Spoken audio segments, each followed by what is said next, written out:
It's Wednesday night, and that means it's time for the Lamar Thomas Show, featuring the greatest receiver in the history of college football.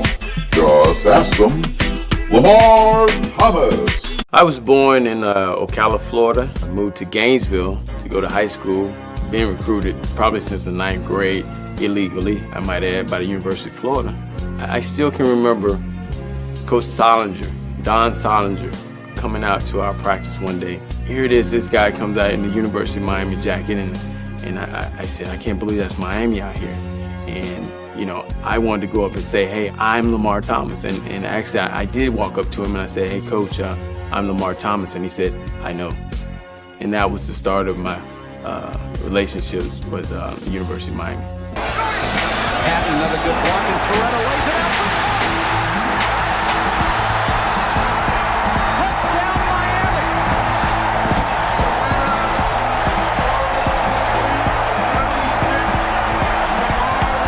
You come down here, you'll be on TV every weekend, dominating. I thought about it. I said, man, where do I sign?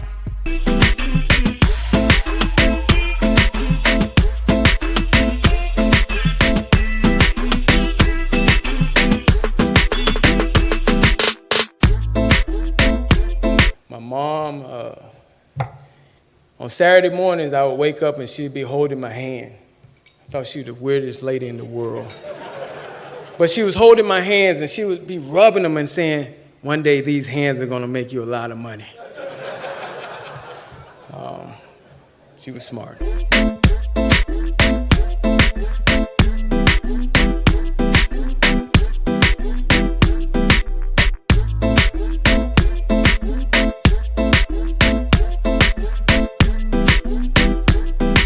So now, here he is, the great one, along with co-host Gary Ferman of CaneSport.com, Lamar Thomas.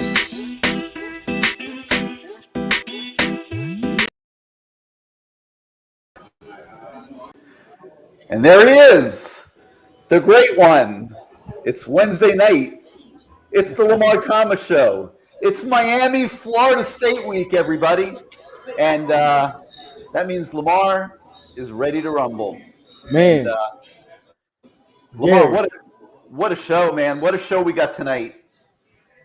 Gary, I'm burning up in here, man. It's that week, man. It's that week when they're I hate to admit this to all the fans out there, but Florida State week, no class. It's all about the game, man. So, I mean, things have changed. Let me put that out there. Things have changed, but for us, it meant everything. This is the week where back in the day, and I want to say back in the day, these two teams got together, and it was the winner was on the path to the national championship, and sometimes the loser. But it was definitely a rivalry game that's like no other back in the day.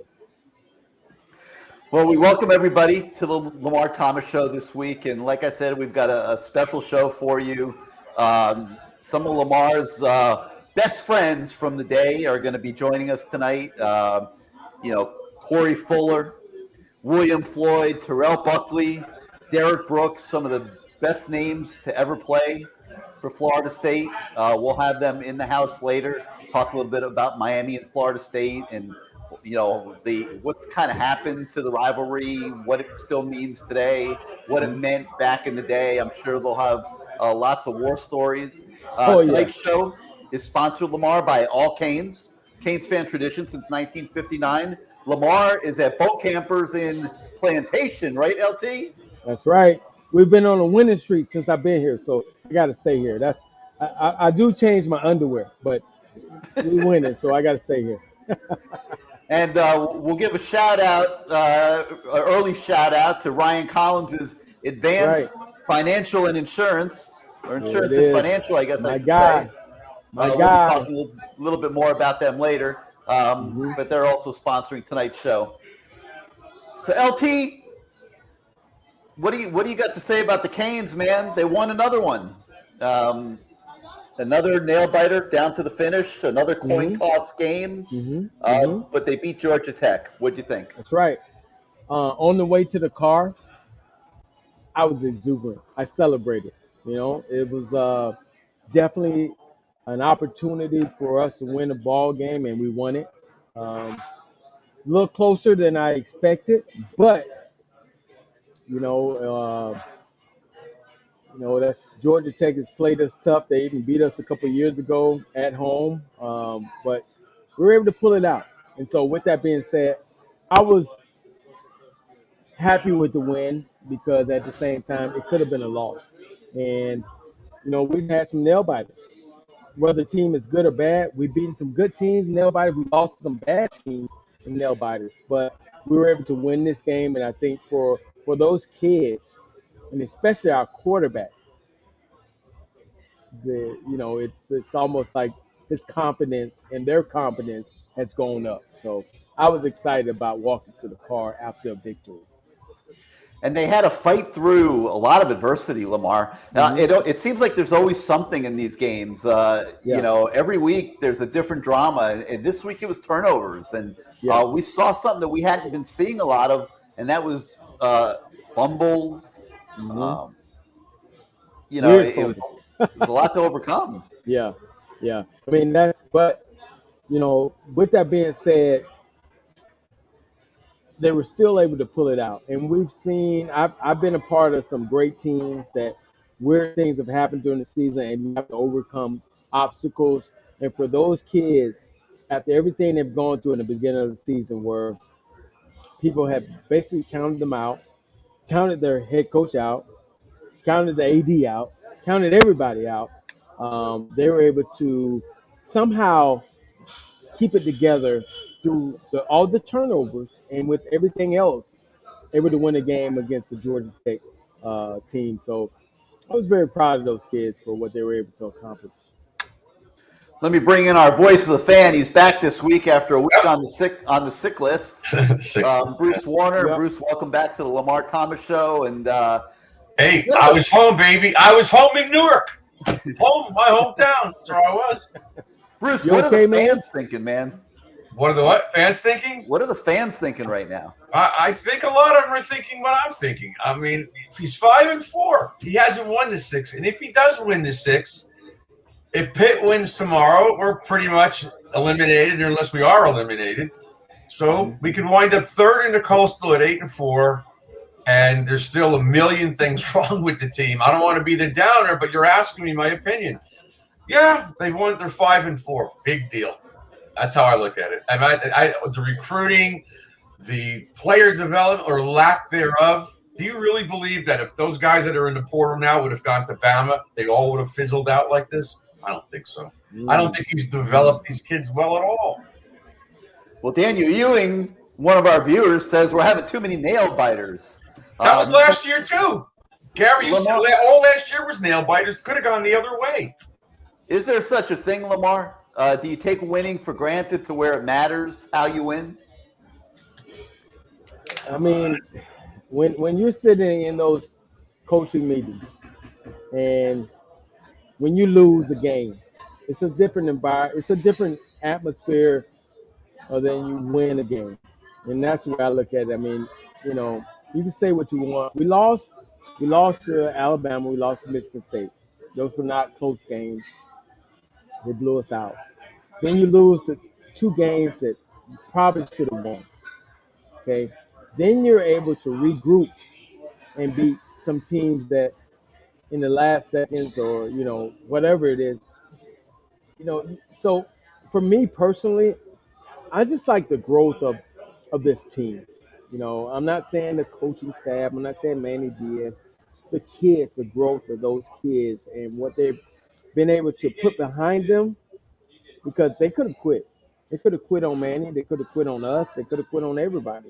But they're still playing hard, and they're still going out there, and they beat 2 teams ranked in the top 20, and then a Georgia Tech team where we basically handed them the ball. We had a lot of turnovers. We could have lost that game, but we ended up winning. So I got to give them kudos to the kids. I wouldn't say the coaching staff, but I would say the kids per se. And I'll agree with that, and I'll take it one step further. I don't think Manny has won 3 straight games. I think Tyler Van Dyke has won 3 straight games. That kid is spectacular. and the things he's doing and the plays and his mental toughness and his physical toughness, to me, he's the difference, not Manny Diaz. But that's how I look at it.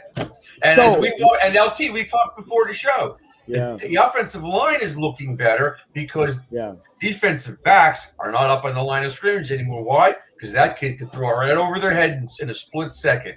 And he's done it. And so that's helping the offensive line. Go ahead, LT. So with that being said, okay, all right, I like the fact you brought that up because let's say we go to next year, and let's say we do go 84, all right?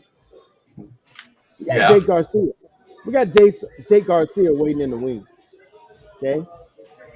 Now, I would think, and this is my opinion, so this is my opinion, not inside that locker room or inside the coaching staff locker room. If that guy saved my job, that guy, TBD, he saves my job, there's no quarterback competition. I'm sorry.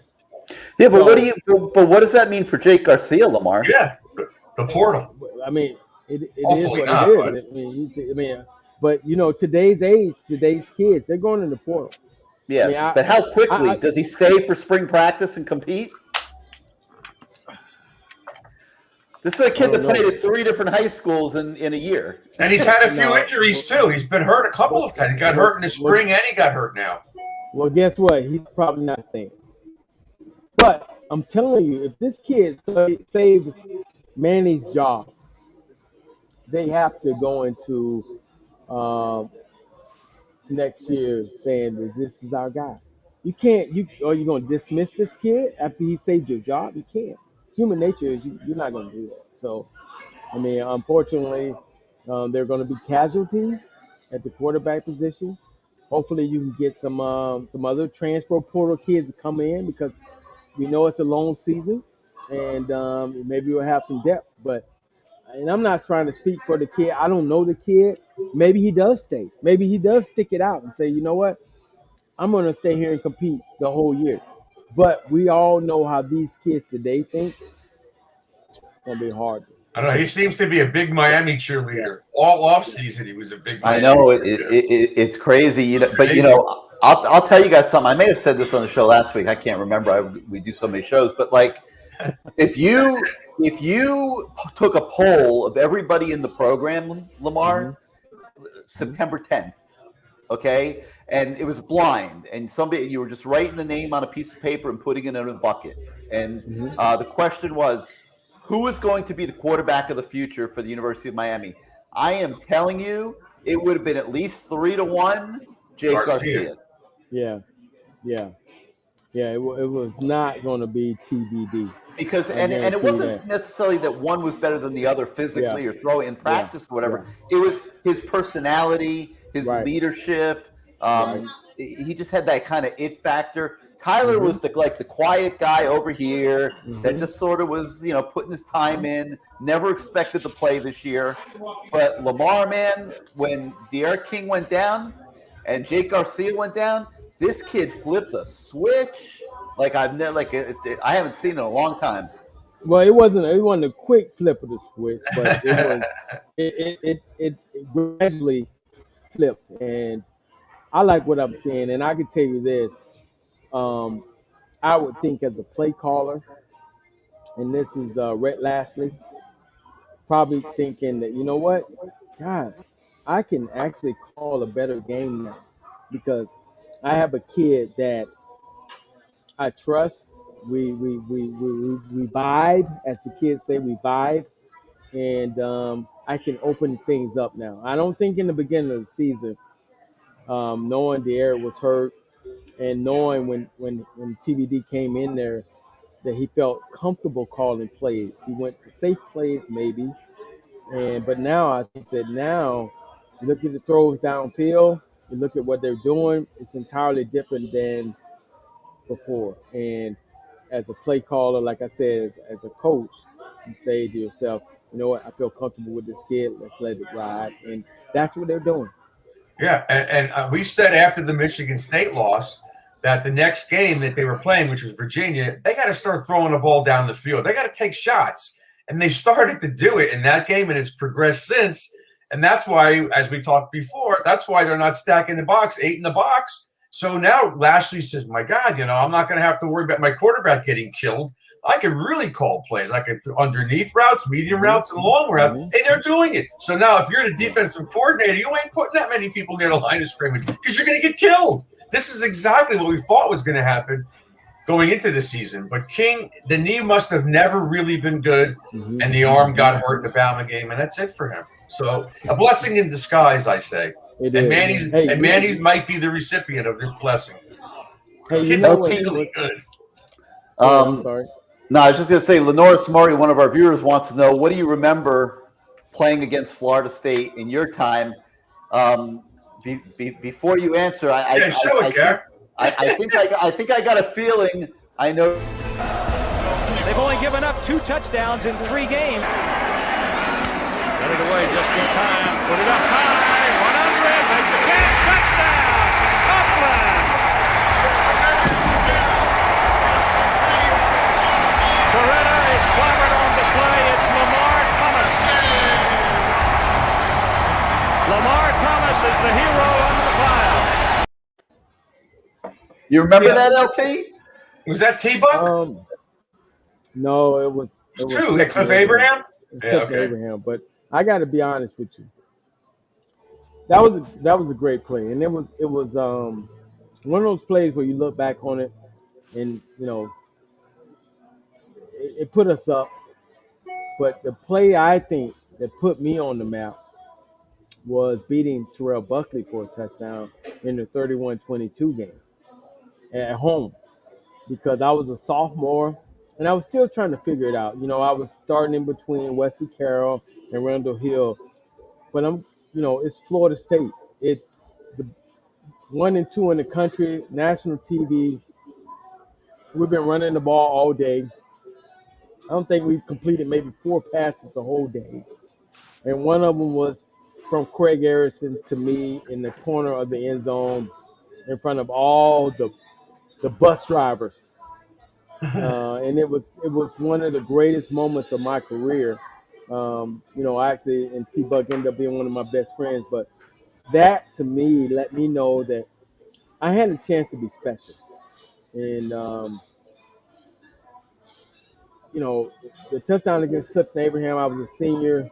But to me, that touchdown over Terrell Buckley let me know that, I can do this and I belong. Because at that point, when everybody in the country is watching that game, 12 o'clock noon or 1 o'clock noon, whatever it was, everybody's 1 and 2, everybody's watching, and now you become a household name. That just catapulted my career, I think. I got something else I want to show you, and I want to get your thoughts and memories of this.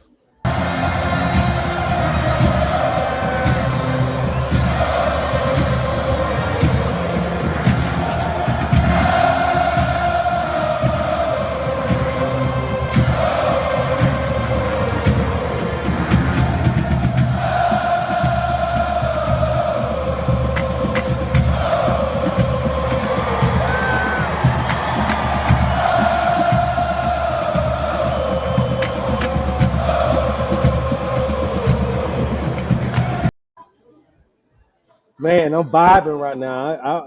I am in, that to me is what college football is about. And you know what? It's not our thing, it's their thing, and it's one of the greatest. That war chant and that Chief Osceola being on that horse, it's what college football is all about. And I saw someone on here say I got goosebumps. I get goosebumps also, because that is when 80,000, 90,000 in that stadium. I don't know how much it holds now, and they're packed. It's at night, and he raises up that spear. Man, that's what college football is about. And I'm telling you, I was sitting there, and let me tell you a story real quickly, Gary and Bruce.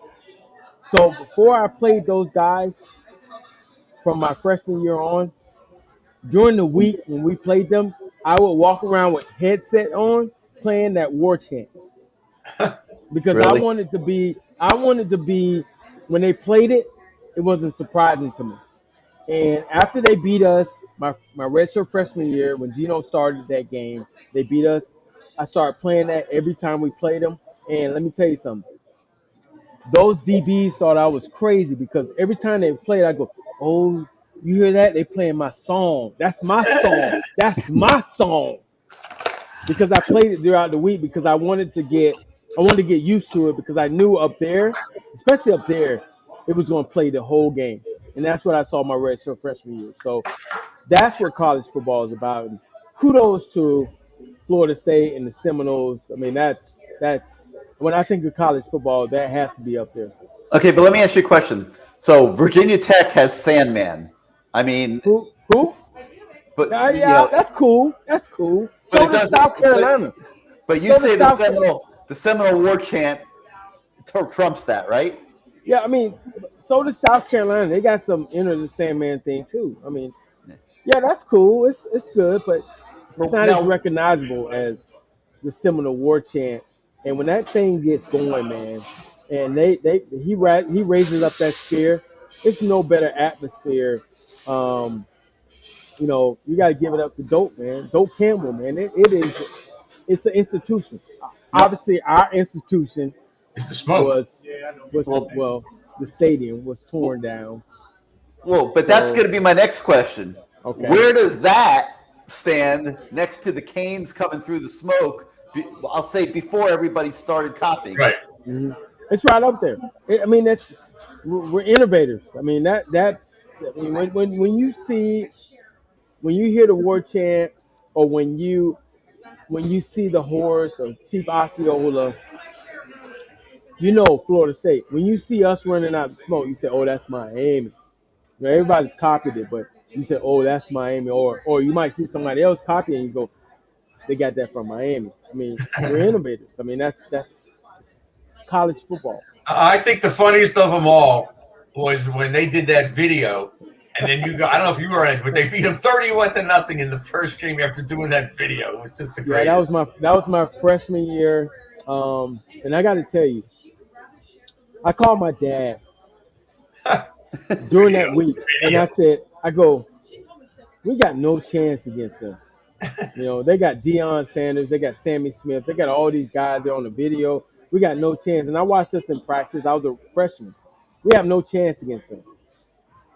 And we ran out of that tunnel. And that's my first time running out that smoke. It was an entirely different team. Like from the bus ride over there to the locker room, I'm like, who are these guys? Randy Shannon might have been the laziest player I've ever seen in practice. But he knew everywhere everybody should be. And on that game day, he was an animal. And I said, holy crap, that's what it means to be a Miami Hurricane. When you run out of smoke, you turn into this supernatural person or this supernatural team. Because I thought for sure, because of the video and, they had all these superstars, and they were number one coming into a season when we had just won the national championship. Right, that pissed off a lot of you guys. Yeah, that pissed off. So I was like, and these guys were pissed. Those veterans were pissed. But man, it just let me know what the rivalry really meant and what you throw records out, rankings, you throw everything out, and you play 60 minutes, and you see who's the best team. And hey, so since you mentioned them, Lamar, you know who's a defensive analyst for Florida State? Who's sitting in there right now in that building in Tallahassee, figuring out how they're going to stop Tyler Van Dyke and company. Yeah. Randy Shannon. He's and I got to give it up to the Onion, Coach Onion. He's a good guy. Hey, I don't hold nothing against him. All right, my friend. It's one of the guys here, one of the locals. He's like Norm here at both campers. I don't hold nothing against Randy. You got to do what you got to do. You got to get the job. You got to get the job done. And he's a great coach, but he knows deep down in his heart, just like their receiver coach when he was here, Dugans, Ron Dugans. I mean, it is a. Let's see, what's the best way to put it? It is a rivalry that is deeply rooted. I mean, we played against each other a lot in high school. Um, we have respect for each other, and you'll see later on in the show a lot of respect for those guys and Coach Bowden. But it was a rivalry. Don't get it twisted. It was a rivalry, and I'm looking at some of the comments, and one of the comments was, I said, I hate the Florida State song. And why hate that song, man? That's what college football is about. That gets you more hyped up. And remember, we had a stretch where we kicked that behind all the time, and they had a stretch too.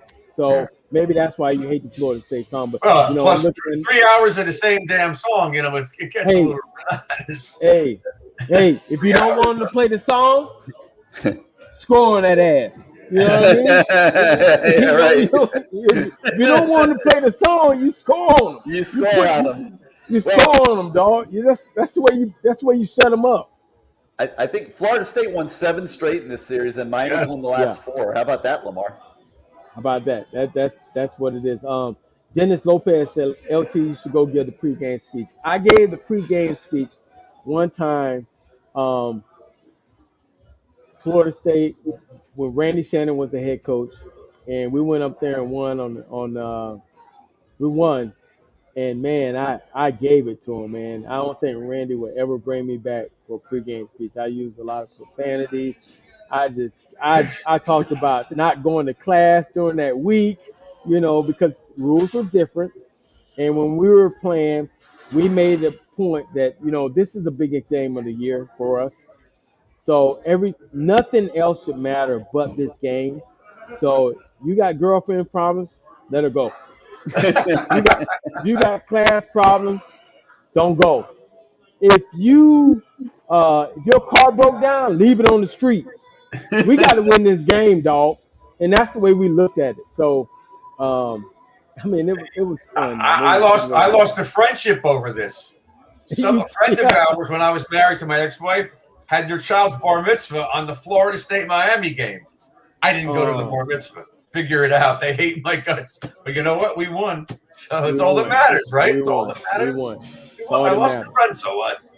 So what? We get some more. So what? I'll be your friend, dog. I got you.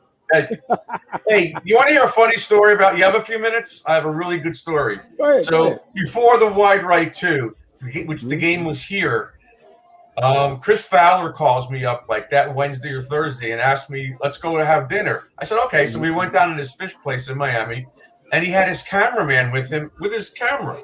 So he says, after we get done eating, he says, let's go down to the school and talk to some of the players.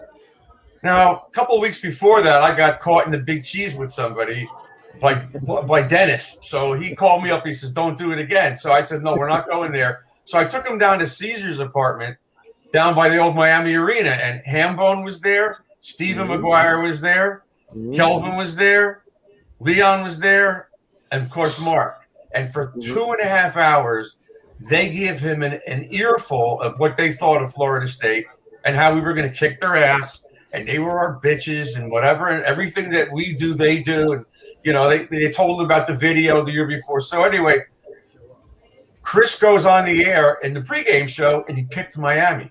Because he said, I've heard enough this last couple of days. I got to believe Miami's not afraid of these guys. They're going to win this game. And they did. But the best part of the story is in the mid-2000s, Sports Illustrated did a story on Chris Fowler. And they asked him his greatest interview. And he said, it's an interview that no one will ever see. It took place down at the University of Miami. But you can't see it because it was not recorded. But that was pretty cool to say that, though. That's a true story. He got in here. You know those guys. You can imagine the earful they gave. Oh, yeah. Chris Fowler, what was he?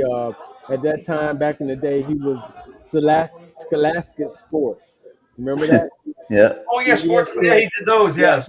He was the guy. You wanted to be on that show coming out of high school. He was the guy. So that was awesome. That's a great story. He's always been, I've talked to him numerous times. Unfortunately, I talked to him after the Sugar Bowl, 92. He caught me walking the streets with MD 2020 in hand, uh, shadow beard, just not sleep, no sleep the whole night. And he said, "What happened?" I said, "They kicked our ass." So Yeah. Chris has always been a stand-up guy. He loves Miami, man. It's a lot of guys. He does. And so does Kirk. He likes Miami too. They're very disappointed in this. They'd love to see us on TV kicking ass. It's good for ESPN can say what they want. They love Miami. They have to when they're good. I tell you another guy who loves Miami is Mark Jones. Mark Jones. Yes. Oh man, he lives in Weston. Yeah, he lives over there. He is 305 till he dies, man. He called me earlier this week, man. I mean, he is, he does the Sacramento games, so he lives out there sometimes. And obviously, he has a place in Weston. I see him riding his bike sometimes through the neighborhood. But he's asking me questions about the game, and he's asking me, he loves Miami, man. He is a Miami guy. Even though he's from Canada. Yeah, he loves it. I can't remember in 2017 if it might have been the Notre Dame game or it might have been that last second victory against Georgia Tech. I can't remember, but he was doing the game, and he had one of the greatest sign-offs I've ever seen. He says, "Liberty City, stand up. Overtown, stand up. Coconut Grove, stand up. Carroll City, stand up. The Canes are back, baby." It was like one of the greatest ESPN sign-offs I've ever heard. That's pretty good. You know what's crazy is that that's the last time it happened like that. he and I had a show on Whammy. For all you listeners out there, you old listeners, we had a Lamar's Lounge. He and I, and that was when he was first starting out. I mean, it was great. I mean, he always remembers that that was cool, man, to see him at the beginning of his career, and I'm so proud of what he's become, and for him to do the game, I feel like it's a homer game. Yeah. I think he just did the Oregon game, Oregon-Washington. I thought I saw. Yeah, he does big games every week. He's one of those guys. Yeah.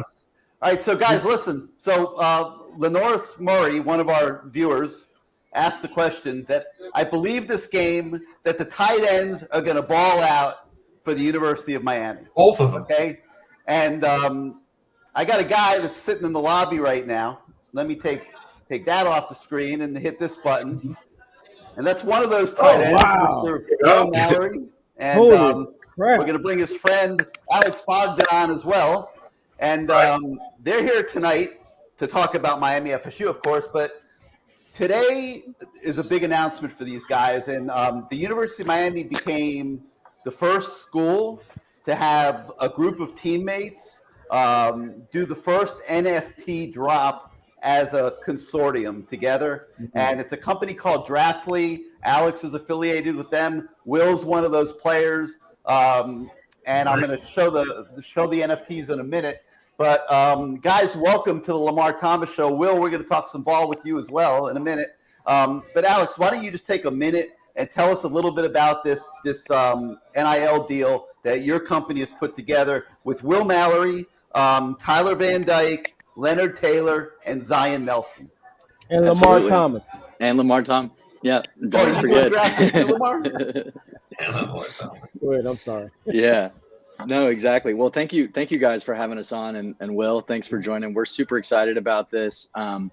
So Draftly was founded in 2020, sort of with the plan to help college athletes sort of seeing the changes that were happening in the NIL landscape to sort of help them capitalize on that, as well as to sort of intersect that with the changes in cryptocurrency, NFTs, and the tech space, because we think that these NFTs, which right now they're sort of looking like digital trading cards for fans who are really into the players and into Miami football and the games, that they can not only have access to these digital trading cards, which are sort of an easy way for the players to capitalize on their NIL, but also to sort of be invested in the team. Because we can sort of talk more about the functionality of NFTs, but NFTs are like certified unique tokens that are built on the same technology that cryptocurrency is built on, but you can use the blockchain to verify that each holder of an NFT is a holder of that individual NFT. It's legitimate, it's certified, and it's these unique assets. And so the other cool things that you can do with it is holders of NFT can get access to different perks or connecting with athletes, or we can sort of, talk about the other opportunities for athletes in that space as well. But we're super excited to partner with these guys at the university. The university actually has done a fantastic job of being a leader in this space. The University of Miami is, through the athletics department, is actually doing its own NFTs. And so you've got a fan base that loves their players. They're already sort of acclimated to NFTs, and it just made perfect sense when we sort of got in touch with Will and Tyler and Zion, and just to talk to them about it, it made a lot of sense. So we're super excited about it. Super excited to work with Will and these guys on it. And we'd love to talk more about it. And are people buying into them? Are they selling? Are people buying into them? So they are. They're going for sale Friday at 9 a.m. They can be accessed through the Draftly website, and you can also access them through OpenSea, which is the largest NFT marketplace. So there's been a couple different college football players that have done it individually. You've got NFL guys like Tom Brady, Rob Gronkowski, another great tight end. And so they're selling these NFTs, and they're sort of the new era way for super sports fans to get involved and engage with athletes. So I was looking at the some of the information about the deal, and it said that each athlete is going to sell 20 of these NFTs for an initial price of 0.03 Ethereum. Yep. And what is that? And I mean, now I'm saying, Alex, come on, man, you gotta talk my language here. I have no idea what 0.03 Ethereum is. So will you please explain to us what that really costs? Yeah, totally. So 0.03 Ethereum, it changes on the day because Ethereum is this cryptocurrency that is really popular, and the first NFTs were built on the Ethereum blockchain, and so the Ethereum coin was sort of used to purchase them, and that's why Ethereum. An approximate US dollar conversion to that is going to be anywhere from like 130 to 150 right now for those initial ones. And then there's also going to be a one-of-one super rare, and so that's what the green NFTs are. There's only going to be one of these, and they'll be set at an auction over 7 days. And so there's a floor price on that, but sort of to see fans' interest, and if fans want to get in a bidding war for Will's unique one-of-one NFT, they can. And there's the sort of sky is the limit on that as to where that price lands. All right, so Will's my guy. I'm a Will Mallory fan, okay? And you've got 20 of these Will Mallory NFTs that you're going to be selling, and you're saying I have to go bid on them? Is that how that works? No. So only one of them will be sold at auction. The other 20 will all be at that set price. And so the first 20 individuals to buy them at that set price, which is somewhere between 130 and 150, will be able to get them. The cool thing about NFTs is once you buy them, it's just like any other trading card or some other collectible that you would hold. If you want to resell it to someone else, you can. And so the other really great thing about NFTs that's helpful for players and artists is that baked into the NFT contract is a perpetual royalty for Will. And so every time there's a secondary sale of these NFTs, once they sell once, if they're sold again, Will gets a small percentage of that sale every time it's sold. And so it's a way for, in a digital world where things could be easily copy and pasted, and you think of like a great photo of Will, like making a touchdown catch or something, if you were to make an NFT of that, you can sort of verify that only the holders of that NFT have that original image. And then Will could do what he wants and continue to make royalties sort of off his name, image, and likeness in the future. Alex, you said that there's 20 of these. What happens if some Will Mallory fanatic buys all 20 of them? What happens? What do you do then? Yeah, so I mean, Will, you wouldn't mind that. He's got to tell his mom not to do it. So the great thing about this and sort of our business model at Draftly is we view this sort of as a starting point for these players to put their first NFTs out there. And then if Will's are sold in an hour, we can do more NFTs for Will. And so we want to sort of start it at what we think is a reasonable amount for fans to get involved and sort of see where the market is, because it is their first NFTs. But the sky's the limit in terms of where those things go. So yeah, there's 20 now, but if Will wants to do more in the future, that's certainly something we could do. All right, well, let's see. So, Will, I'm going to pop this up on the screen. And this is the artwork that I don't know who created this artwork, but they got your arms painted. They got a lot of stuff going on here. What did you think of that the first time you saw it? Yeah, I mean, I saw it today for the first time, and I was pretty surprised. I was like, "Oh wow, that looks really cool." Because I really don't know much about this, so I'm probably learning along with you guys right now too. So just seeing it was really cool. So it'll be a cool experience. Will you start painting your arms like that? Yeah, I haven't tried that yet on game day, so maybe one day. If he has to, we will. I don't want to put the kibosh on you, Will, but Miami tight ends have had some big games against Florida State, like Coleman Bell, who you might not know, but I know you know this one, Jeremy Shockey, when Dorsey hit him with that pass down the middle. So what do you think? I know we've talked about you and Arroyo having a big game this Saturday. Talk about what you're seeing out there and what do you think is going to happen? Yeah, absolutely. I mean, with the game plan we have going out there, we're just excited to get out there. And, there's opportunities for the tight ends, for me, for Elijah to make plays. So when a number gets called, we make those plays happen. And it's definitely one of those special games, like you said, with plays like Shockey. Those are plays that get remembered forever. So it's definitely a cool opportunity for us. So we just got to make the most of it. Just a quick follow-up. Just a quick follow-up, Lamar. Have you noticed the defense a little different now that Van Dyke is able to throw down the field? They're not jamming the line of scrimmage, right? That'll give you some open space underneath. Yeah, absolutely. I think Coach Diaz has said it a lot, but we've been playing complementary football. That's offense and defense, but even just on offense, I mean, we've been able to run the ball well and be able to throw the ball well lately. So that opens up a lot for our offense to make big plays. And so we just got to keep doing what we've been doing for the last couple of weeks and just keep this thing rolling. Hey, Will, you speak of Jeremy Shockey. You just passed him for 7th on the all-time Hurricanes tight end list. How do you feel, my brother? How do you feel? Yeah, that's something crazy because it's I didn't really even pay attention to it until my coach said something a couple of days ago. Who's your coach again? Is it Coach Phil? Yes, sir. Yeah, and growing up in New Orleans when Shockey was playing with the Saints and stuff, and being around him when I was a kid, I never really thought like something like this would happen. So. I'm extremely fortunate to be able to be in this opportunity, but I just got to keep grinding. It's definitely a cool experience. So, And I got to say this, Will, the last 3 games for you have been outstanding. And about 3 games ago, am I right, Gary? I said, they need to throw the ball to the tight end. Yeah. They need to throw the ball to the tight end, man. Come on. That is a quarterback's best friend. I'm a receiver. But tight ends, for some reason, you got that. It's not a long throw. It's a short throw. You're right over there in his eyesight, and it's an easier throw for a young quarterback. How have you guys gelled, you and TBD? How's that go?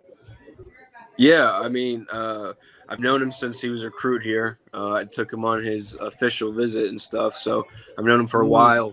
And me and him have always had a really good relationship since he's been here.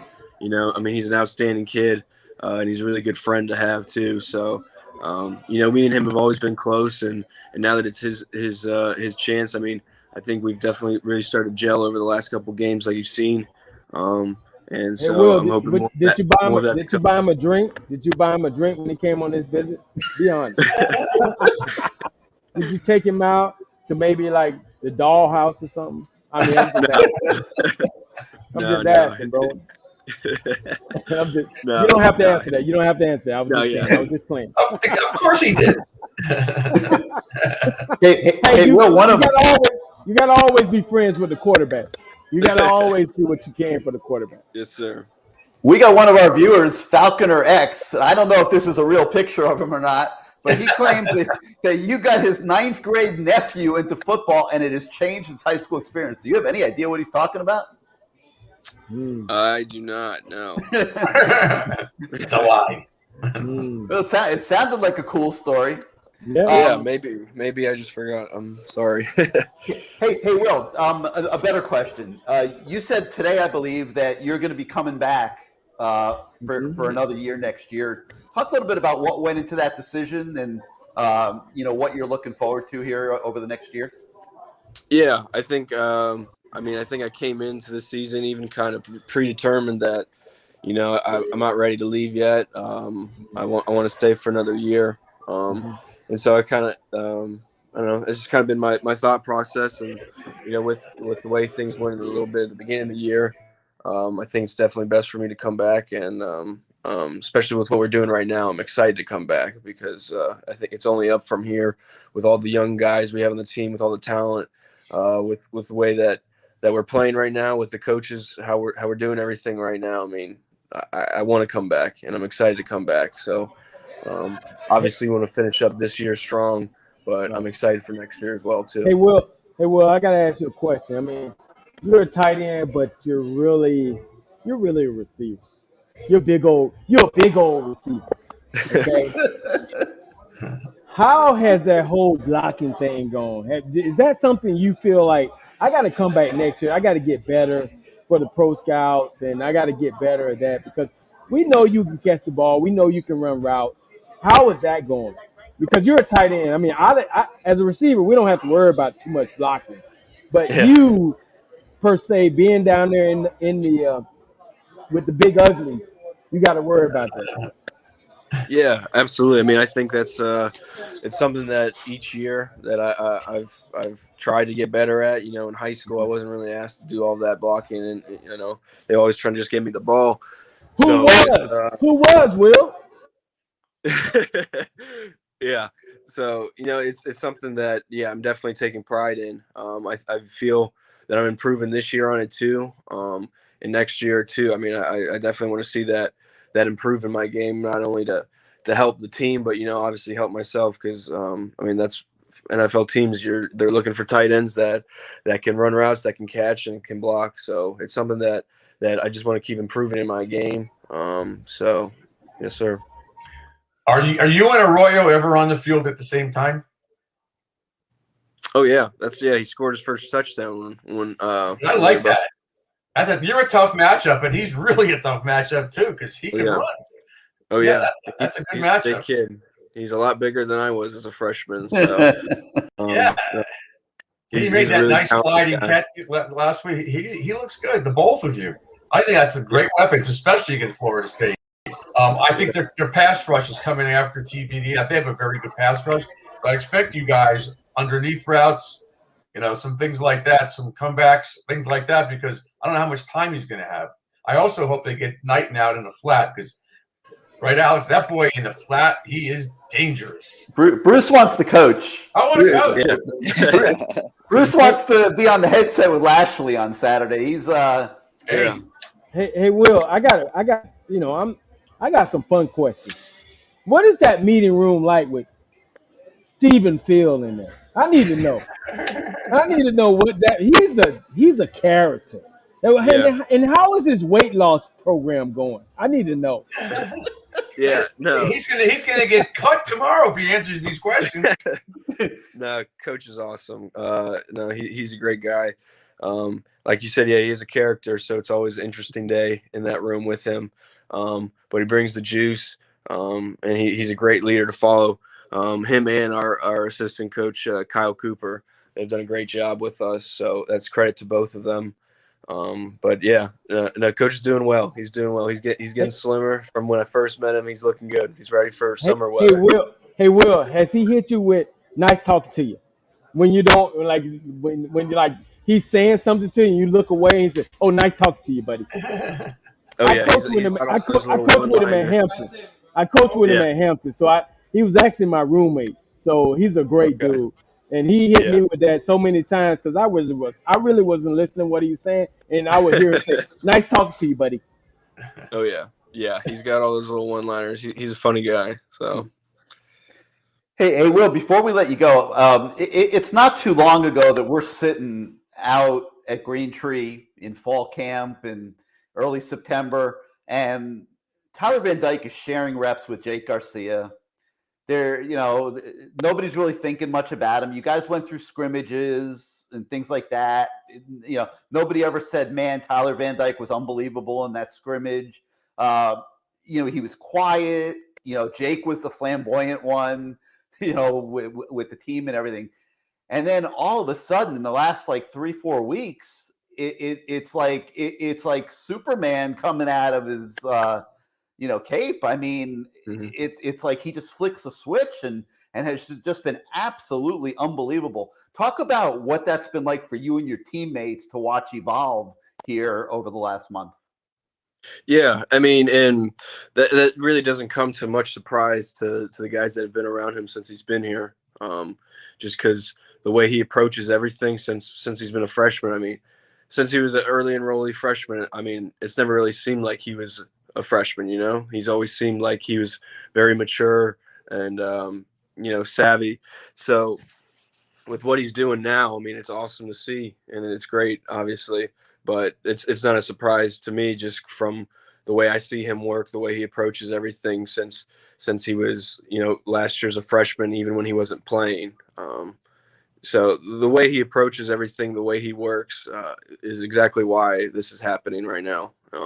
So as fun as this for everyone to watch, and it's like a surprise for you guys to see the last 3 games. I mean, this has been stuff he's been doing since day one. Right. And I think when he got in there, the offensive line was in somewhat of disarray, and then Jalen got hurt. And then Gaynor gets hurt. So now he's got 2 new offensive linemen on a team with a redshirt freshman quarterback, but they picked it up. And now they're going like this, and the line has been the same, and you guys are working hard. It's all starting to come together. But he, to me, is the trigger man because he's got the guts of a burglar. He's got a hard-ass attitude. I like how tough he is, both physically and mentally. And I just think he's really helped this team a lot. He's kind of like put himself as the leader of the team, even though he might not be in the locker room, but he looks like that.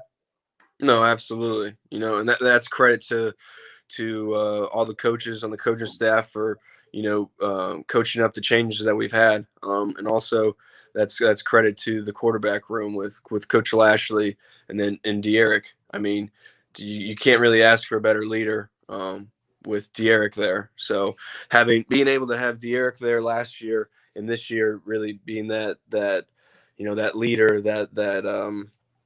who he's going to look up to, that's huge. So when you get paired with a guy like Derrick and a guy like Tyler, I mean, greatness is going to come from that, just from how they work.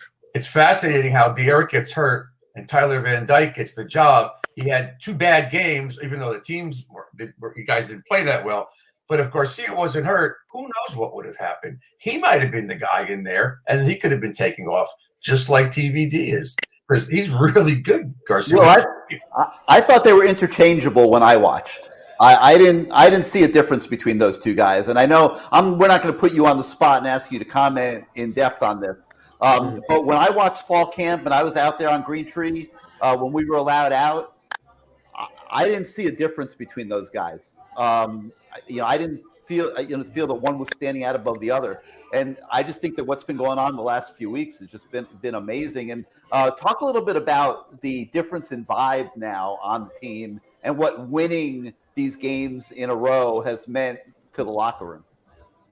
Yeah, I mean, it's huge, obviously, just with the way things went in the beginning of the season. Obviously, that's tough for all the hard work and stuff that we've put in this offseason. But, now that things are rolling, obviously, when you're winning, we're happy. But I think really the struggle that we went through in the beginning of the year is what brought us together and made us closer. And now that, we're going out there, we're having fun. We're doing what we've been doing our whole lives. We're having fun. We're out there making plays. And at the end of the day, what is most important is that we're getting the W. So we just got to keep things rolling, block out that outside noise and just keep going. Yeah, you can look at the record and say, well, we're going to blow these guys out. But you know what? This is Florida State. Ask Lamar. He's right there. This is Florida State. There's no BS this week. You go up there and kick some ass. That's what you need to do, and not look at their 3-6 record because he's been involved in some nail biters with them too. And I think you lost one of the games, right? Hey, Will, take a look at this. Will, what do you think of this? They've only given up 2 touchdowns in 3 games. Got it away just in time. Put it up high. 100. Make the catch. Touchdown. Upland. Coretta is clobbered on the play. It's Lamar Thomas. Lamar Thomas is the hero under the pile. Not bad, That was huh? my cousin. That was my cousin, bro. Hey man, let me tell you All something. 160 pounds of them. Will, let me tell you something. We need to make that into an NFT, coach. Hey, let me tell you something. Back in the day, the biggest game on your schedule, and to have a great performance against these guys or those guys, it puts you on the map. You're already on the map. I mean, you Will Mallory. You know, you're going to go out there. I'm giving you the pep talk right now because I'm fired up. Like, oh, that. You're going to go out there and you're going to dominate.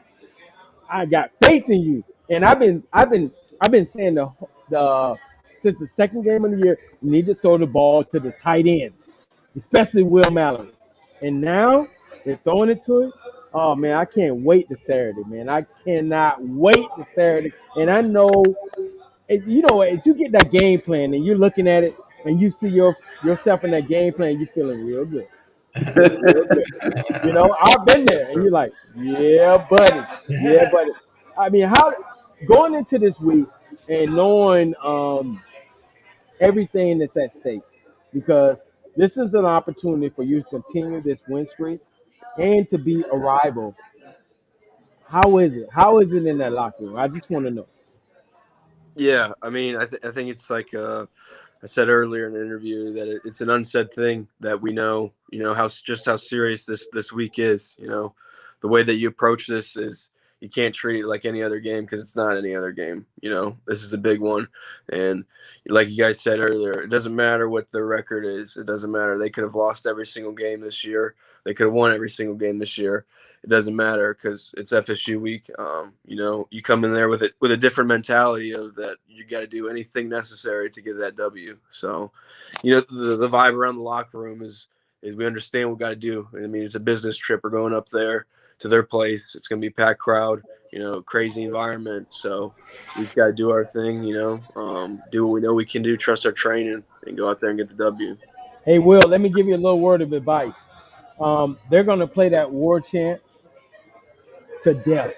If I were you, I would put it on your headset, Bluetooth it to your headset, and I would play it when you walk in class, when you're at lunch with your girlfriend, when you're going to the meetings. So you'll be used to it, and you tell them when you're out there, you say, "You hear that song? That's my freaking song." Oh yeah. Oh, trust me, it's been played at all hours this week. So, you got to get used to it. You got to get used to it. It's a no-brainer. You got to get used to it because it's going to be blared. And you know, hopefully you get enough catches and enough, maybe a couple of touchdowns that they shut the hell up. But if it's a close game, they're definitely going to play it all game, and you just got to be ready for it. Absolutely. Hey, Alex, I got a vision. I think Will's going to catch about 5 or 6 balls on Saturday for about I agree. 80 yards, and everybody in South Florida is going to want one of these bad boys. Okay, exactly. Yeah. So tell us before you guys go. How do we buy these things? Yeah. Like, how do we get them? So how you buy them is you can go to our website or you can go to OpenSea to the Draftly Sports collection. And you'll need to buy them using cryptocurrency. So it's wrapped Ethereum. And so you use a little bit of cryptocurrency. If you actually go to the Draftly website and our social media, we sort of do how-to videos of if it's your first time using cryptocurrency, how to get the Ethereum and how to get the wallet to buy one of these NFTs. But the basic method is you get some Ethereum, which you can buy through various cryptocurrency exchanges, and you get a wallet. And then you put your crypto in your wallet and you go to OpenSea or the Draftly website and you purchase one of his NFTs. And is there really one of these for Lamar? We haven't built it yet, but we can absolutely do it. Please. Not yet. Hey, That's an easy one, Alex. You don't need a helmet. The guy was always taking his helmet off. Hey, Alex, you might be a little too young to remember me, but it's okay. It's okay. Hey, Will, I got to tell you. I'm a Florida man myself. I'm from Florida originally. I love Rivalry Weekend, so I'm excited about it. Bucks fan as well, so. I was a yuck. Yep. It wasn't a buck. I was a yuck. Hey, guys, man, it's been great to have you guys on the show. And Will, man, I'm a big fan of yours. I've been speaking on you and that whole tight end room this whole season. I'm so glad to see you guys being a part of the game plan. And let's continue that hard work, man. And you know what? Go Canes, brother. Go Canes. Yes, sir. How about Appreciate that? you. Yes, sir. No Go doubt. Canes. Hey, Go Canes. tell Coach Fields I said what's up. Yes, sir. I will. I'll tell him. Thank you, guys. Good luck Saturday. Thanks, guys. All right. We'll talk to you later. Thanks, Alex. All right. Man, this NIL thing has been a game changer for all these guys, huh? I mean, Lamar. How much does the card cost? 130 to 150? Is that what $130? Can you imagine what one of these, the Lamar Thomas, would have cost? Holy. The fact that nickel. I mean, geez, man, I can only imagine having my my card out there like that. I mean, I was just excited that people knew my name. How about that? And now these kids have an opportunity to be more than a name. I mean, they have their cards out there digitally advertised. I mean, this is new shaking ground right here. And I mean, and they're not physical cards. They can't be destroyed. Yeah, they don't warp. They don't get warped over time. You don't have to wrap them up in plastic. They're digital. That's the beauty of it. It's not going to decrease in value unless it should. But it's amazing. I think they got to make it a little easier to buy, though. Like, you tell Bruce, hey, Bruce, you got to have 0.03 Ethereum to go buy your Will Mallory. I don't even know what crypto is, man. Or Ethereum. What the hell's an Ethereum? Hey, look here. If someone say, hey, man, we're going to pay you to do the show for crypto, I'm like, what? Well, I need cash, bro. I need cash money. Cash in my hand. How about that? Crypto money. Okay. Right, before we get invaded by some Seminoles, right. Let's talk a little bit more about the Canes here for a minute, Lamar. They've played 5 straight close games. Mm-hmm. I mean, you win some, you lose some in those situations. We've seen it for years. We're seeing it this year. They've won 3 in a row now. 3 left to go here in the season. How hard is it? You know, we look at these games, we're thinking, oh, they're way better than Florida State. They're way better than Virginia Tech. They're miles better than Duke. They're going to run these 3 off and finish with 6 wins in a row. Is it easy as we're making it sound? No, it's not as easy as we make it sound. We're just hoping that they continue this hot streak and they're able to continue to capitalize and win ball games because we've seen them play some really good teams. We've seen them play some really okay teams, and we've seen them play some really bad teams. But since the good teams, it's all been close. So hopefully they have that that they're able to win those games in the last seconds or the minute left and all that other stuff.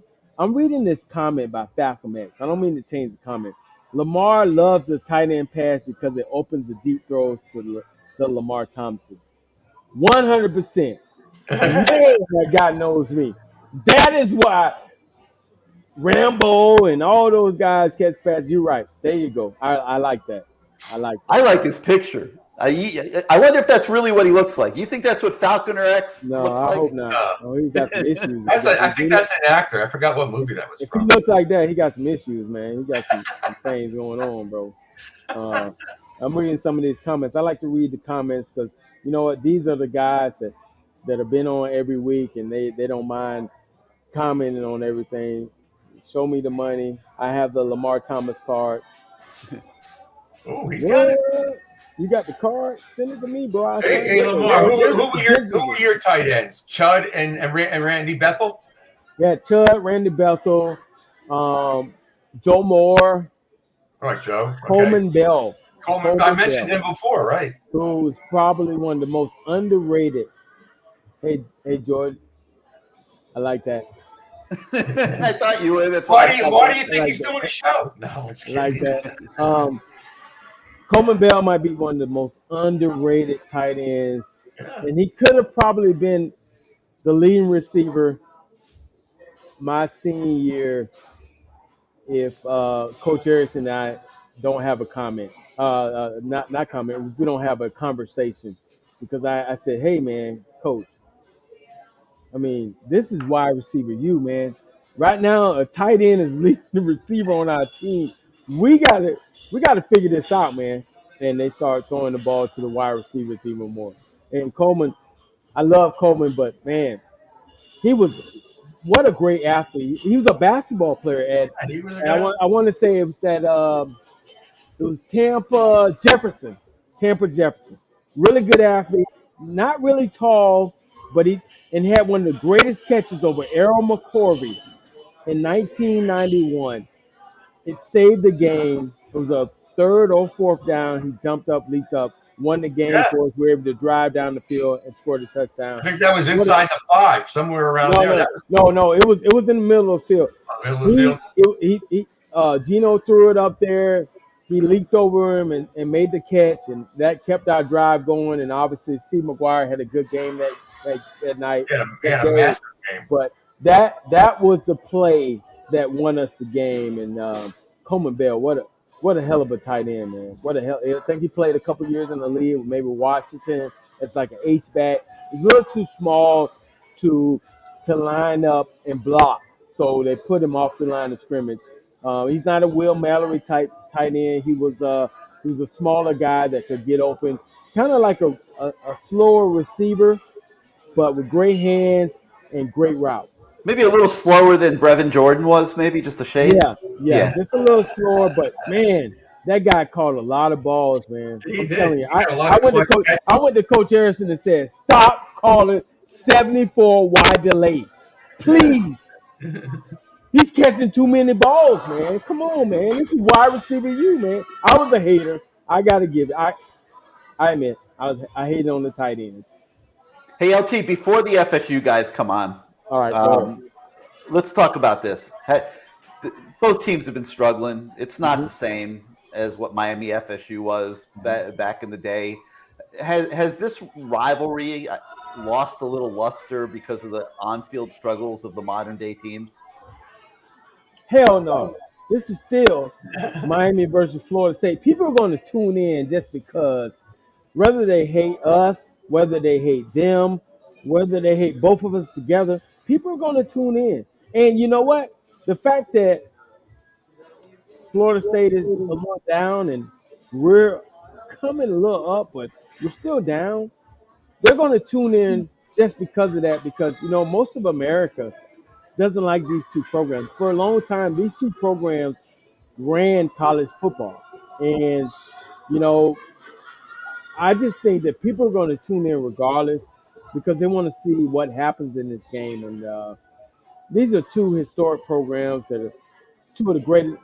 With these two teams in college football, if they're doing great, college football is on a high. That's what I believe. If they're doing bad, college football is on the low. Who are you going to cheer for? Northwestern? Kentucky? I mean, but I think it's also a combination of the last 8 or 10 years. It's been the same teams for the most part. Alabama, Ohio State, Clemson, Oklahoma, and you throw a few other teams, LSU maybe. But it's been the same 5 or 6 or 7 teams. And we're not one of them, and neither is Florida State. So I think Gary's right. The luster is really not like it used to be. And I'm not even sure. Lamar doesn't agree with me. Lamar disagrees. Well, I think it's lost some of the luster. I know what you're saying, but I don't agree because I'm gonna be there or I'm gonna watch it. I don't care. I mean, this is what it's all about. This is college football. College football was made up because of Miami versus FSU. It wasn't made up because of Miami versus the Gators because they were scared little hoes and they took us off the schedule. It wasn't made up because of Florida State and Florida. Who cared about that? It was made up because of Miami versus Florida State, the game you wanted to watch because they had the greatest players to ever play the game, and they went at it, and it was always a great game. But I also think that part of that luster was a lot of Miami guys playing for the Noles and a lot of Miami guys for Miami, and they all knew each other. There's less of that because of these guys are leaving. So I think, again, I think Gary probably is right because the luster off, at least nationally, is not the way it used to be. And internally, it's not the same. A lot of the kids are not coming to Miami or Florida State that we grew up with, you know? I hate to say you might be a little right, but I might be a little right. I don't want to agree with you, Garrett. Bruce, I don't want to agree with you, but you got a great point there. You got a great point. Thank you. It's about time. I wish you were my judge for tomorrow's case. But, LT, you mentioned Clemson, and they have been at the top of college football, but look what's going on with them this year. They've lost 3 times. They're struggling every week, just like Miami. Life and death to beat. I think it was Louisville last week. What do you think they're thinking right now? Their quarterback, baby. What a drop off. They got some quarterback problems, man. They're not. It's a huge drop off, and you know what? It goes to show you how great Trevor Lawrence was playing. How great Deshaun Watson. The massage guy. It goes to show you how great those 2 guys were because right now they're having some issues and it's really showing as far as we're looking at Clemson as an average team and the drop off was like but their defense isn't so great. Their entire team seems to be missing something. I thought their pass rush was supposed to be spectacular. It's not that good. Yeah, and once like you said, the offense drops off, and then your defense drops off because we always expect them to play good defense. Yeah, they have for a couple years, more than a couple years. They've always played good defense, and I was able to coach against them at the University of Louisville. They've always had great defenses, great ends, great linebackers, great guys in the secondary. It's not there anymore. But they're also on the field more. Kind of like when Miami had Malik Rozier, the defense was constantly on the field. After a while, you get worn down. And that's what's happening. It's 3 and out a lot for Clemson. And Dabo doesn't have an answer because who's the backup quarterback?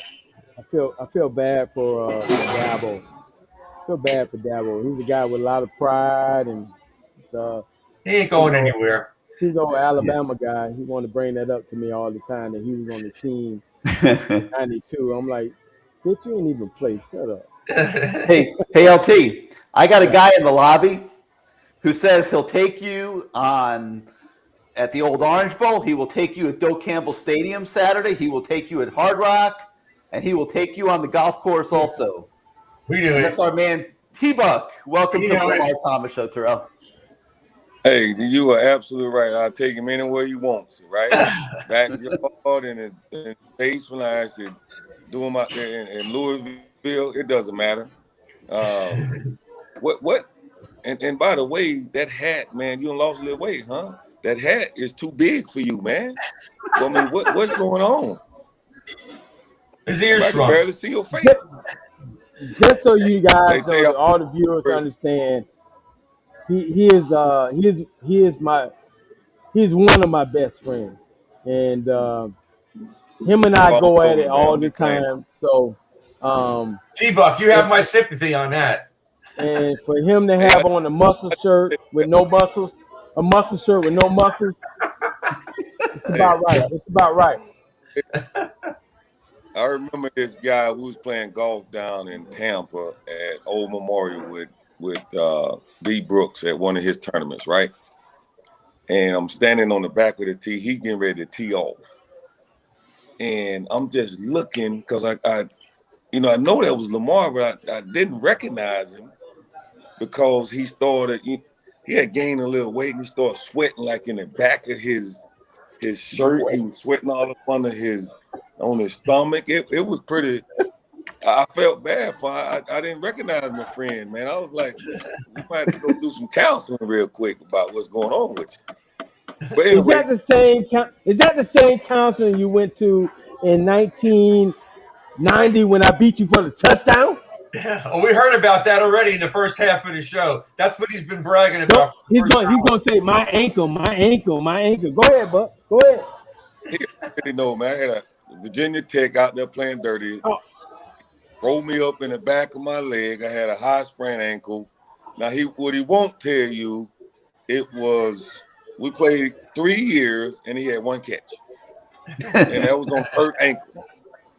The following year, I told Craig Erickson, the head coach, and him, I'm healthy. I'm playing the left side of the field. He didn't know I was going to match up on him. I just said, I'm playing the left side of the field. I'm healthy.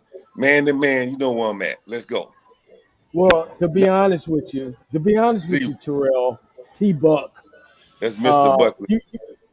No, I'm not calling you that because I beat you for a touchdown. Listen. Hey, well, I'm about to get off this. That's Mr. Buckley. Like Dion said, Coach Sanders. Okay, I know. Okay, I'm sorry, Mr. Buckley. Listen, the fact that Mickey Andrews, who was your defensive coordinator at the time, understood that I was the guy, and they put you're okay. They put you over me on 3rd downs, and we said we were not going to throw at Terrell Buckley because he had an opportunity to take it all the way at any point, change the game. Kind of like Deion Sanders, who you idolized, by the way. You even had a Jerry curl like him, and that's why you bald-headed right now because it burnt your hair off. But anyway, we're not going to go to that. The fact that you were over me on 3rd down. Well, let me say that. What you got to say? Well, you was doing some things, and that is true. Deion is obviously argued the greatest defensive back corner ever, right? And you was following this guy. I remember you had lines in your head, and you went out and bought a knockoff Land. It wasn't even a Range Rover. I think it was a Land/Rover because Mike Irvin had one. The same guy that had the lines. You had the little tail in the back of your head. And what you didn't tell us, you didn't have a muffler. You bought a fake Rover with no muffler. Talk about you, Mike Irvin. Hey, look here. The fact that Mike Irvin told Deion up and I told you up. I like that. Right, and by the way, I gotta ask you a question. I don't want to banter back and forth. This is good TV, good radio, good podcast. But we can say that for our show when we get our own show together. But how about this? Yeah. I need to ask you this one question. How important was Bobby Bowden in your life? Coach Bobby Bowden. Oh, he was very important, not just as a coach. He showed if you are saved and you believe in the Lord, he lived that life. He did not waver in his pursuit of Jesus and trying to be Christ-like. You know, whether we won a game, whether we lost a game, the pressure that's supposedly the pressure you're under as a coach, he did not waver in his stance and his belief. And for me, I had never met anybody with that type of what you say power or title that wasn't blowing like the wind. And that was very, very impressive for me. And it had an impact on me in my life and what I'm doing now as a coach, as a father, as a husband. I try to pattern myself after him because that's what I saw. And I just respect that. Let's talk about that. You know, you're coaching at Ole Miss with Lane Kiffin. You have 3 young ladies that are doing well. They're graduated from different colleges, and I mean, and you're married. The fact is, all those things that you roll into one, they have a lot to do with Coach Bowden, man. They have a lot to do with how you grown as a man, as a young man to a man. And I've always told you guys this, and we're gonna have a couple other guests on. And I told Gary this before we came on the show. There was always respect for you guys at Florida State. You're good guys, and it comes a lot from the guy who coached you guys. And here it is. We've been good friends for a long time, and people don't really understand what he was able to put into you guys' lives, man. We had Jimmy, who was a great coach. We had Dennis, who was a great coach, but Bobby, the things he put into you guys' lives, man. As a guy that's older now, I look up, I look at you guys and go, man, he really did you guys a service as far as you helping you guys become men. Absolutely, man. I think that's one of the things that drives me now as a coach is when you patting yourself after a man of faith like Coach Bowden. And I got to say, I've been met Coach Mick Andrews. I got to get Coach Andrews in there. I think patting yourself after two men, Coach Bowden, that led the way, that showed you how to treat. Like you say, I am married. Michelle, shout out to her. She's listening. How to be a husband, how to be a father, how to keep do things with honesty and integrity. You can be firm and disciplined with guys as long as they know you love them and care about them. And I got all that stuff from Coach Bowden, and I'm forever, ever grateful for him and Coach Andrew. It's interesting because we're Miami fans, and yeah, there's a rivalry with Florida State, and of course we rooted against you guys and with Lamar and them. But we respected your coach, and as Lamar said, we respect you guys. Now, the team in the middle of the state didn't respect their coach in the 80s and 90s, nor the clown that they had in the 2000s. So we've always rooted for Florida State against them, always. So there is a mutual respect, as much as we hate each other when we play. But you agree with that, right? You never see any of this in 100%. You think about it. No, I don't see that. The thing about it, like he just said, you got my best friends from Miami. I hang out with a bunch of them.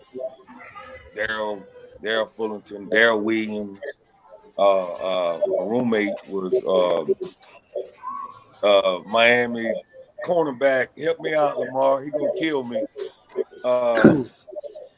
Ryan McNeil? Working with Drew, agent now. He's a marketing. Robert Bailey. Bailey. Robert. So you got a bunch of guys, and like you guys said, the respect was off the chains for Miami. We felt like it was like a mirror image of each other. So if we see ourselves on the other side doing the same thing, as far as just having a good time, want to trash talk a little bit and take helmets off. I didn't do that. That's the showman over there, the gentleman that said he's from Gainesville when he's from Ocala. All that type of stuff. We let them have that, but the respect is there. Hey, T-Buck, word's getting out that you're outnumbered here, so we got a little reinforcement for you. Just to be fair, it's still 3-2. But Derrick Brooks, welcome to the Lamar Thomas Show. What's happening? Hey man, welcome. No blooded, baby. Welcome. Hey Brooks, we got to get T-Buck off. He got Lane Kiffin telling him he got to get off. He about to slap him in the face. Hey man, leave Coach Buckley alone. Leave Coach Buckley alone. Hey, Carol B. we about to go Carol have. B. Who y'all playing? We about to handle something this weekend, though. Hey man, good to see. Hey man, I appreciate LT. I appreciate you having me on. I know we're gonna let the HOF get in here and do his thing, man. Appreciate you doing a great You got to go to bed because you know you tired. You past your bedtime. See you later, Buck. Get off my line. No, he all I want you to do. He gotta go get his swing in. Hey, he gonna go stretch. Back to your way of he going to stretch. Yes. And tell Daddy Daycare good night. Hey, get a hat and a jacket that fits. That's his daughter. He can't. Hey man, go stretch. Right, man. Hey, get off my line, bro. Hang up on him. Oh man. Hang up on him, Gary. Hang up on him. Hang up on him. Now, first we need him. We need these guys to tell us. Y'all man. All right, but get off the line. Get off. Hang up. Right, see, he's too hard. You don't even know how to hang up. You push the button, bro. Push the button. Hey, I'm gonna handle you later. I'm gonna handle you later. I get you. We get a real player in here right now. This is no different than the Miami guys being on this show. They're all crazy. Pensacola, Mr. Pensacola himself. Derrick Brooks, man. Thank you for coming on the show, man. I got to say, you're the first Hall of Famer to come on the show, so we appreciate that, man. Thank you so much. Man. Wait a minute. We almost had a former teammate of yours, but he didn't show. Yeah, he didn't show. I thought, wait a minute, Coach Lamar T. I thought you was in the Hurricane Hall of Fame. No, we talking about Hall of Famer. We ain't talking about no Hunger Bunger. We ain't talking double nickel. We ain't talking about that. We talking about the big one. Yeah, we talking about the big. We talking about the big. We talking about the big picture. And let me tell you something. We the first week we were supposed to have one of your teammates, one of my teammates, your teammate. Just leave it alone. We'll figure it out later. He don't show. That's my guy. I love him to death. Whoa, you talking about my big guy? My big guy? Stop. Man, listen. Like nobody knows who we're talking about. Nobody knows who we're talking about, bro. Nobody. And I love him to death. Listen, I probably could say his name. He can't get mad at me. That's probably true. Just leave him alone. Leave him alone. I tell you what, we'll keep letting him hibernate. The bear. Hey, Brooks. Okay, I started this thing off with a question of the T-Buck. Yes. I'm not talking about the rivalry right now. I'm talking about Coach Bobby Bowden and what he meant to you and your teammates, man. Tell me about that. Tell me about it, Brooks. Well, first of all, I do want to start by saying, man, when you think about Coach Bowden, it's three words, faith, family, football, in that order. It's very rare that you get a chance to see someone stay in a business, long as he has in the business of coaching. I think you're not going to see those days probably, long gone when, coaches don't look to go, whether it's to pros or to another university, and you start to appreciate that. You look at tenure. As great as obviously, Lamar, your coaches were, going back to Coach Snellenberger, Coach Johnson, Coach Erickson, all those guys had, success, even, Coach Davis at the college level, but they all were looking to move on, to bigger and better things in the NFL. And you look at Coach Bowden coached against all those guys, being at one university, and you start to appreciate that consistency. And that's what he meant for me, faith, family, football, and consistency to be in this business, to coach generation of players from grandfathers all the way to grandkids have played for him. And the grandfather stories are the same as the grandkids story about him. That's what gravitates to me when I think about his legacy. But, we're always going to think about the other part of it too. What would have been, if that ball was 1-2 inches to the left, Don't bring that up. Don't bring that up. Don't bring that up. It didn't happen. It's part of the legacy too, because you're talking at least 2, maybe 3 national championships. But here's the beautiful part, about that rivalry is, we could learn to accept it because it was competitive games, and they all happened against one university versus missing a wide right kick against another team that you didn't have that much respect for.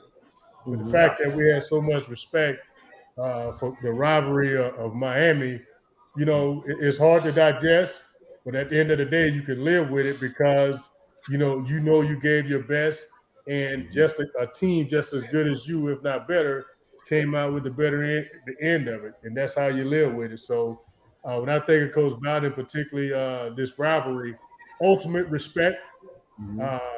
We shut down the university this week. Nobody was allowed to drive alone practice. Nobody. The baseball team couldn't practice. Their stadium had to shut down. It was complete lockdown with campus police, surrounding the field because, we didn't want no secrets, getting out. None. I think a couple guys even got some passes to miss class. Hey, I'm glad you brought that up because you guys might have got a couple passes, but we had it where it was no class week. It was Florida State week. I'm just saying, bro. It was, if you were going to class, you wasn't playing. It meant the world. And that's what I wanted to ask you. What was that week like for you guys coming into that game? I mean, obviously, you had us and you had Florida. Okay. What was the difference in going into a game with us and then going into a game with Florida?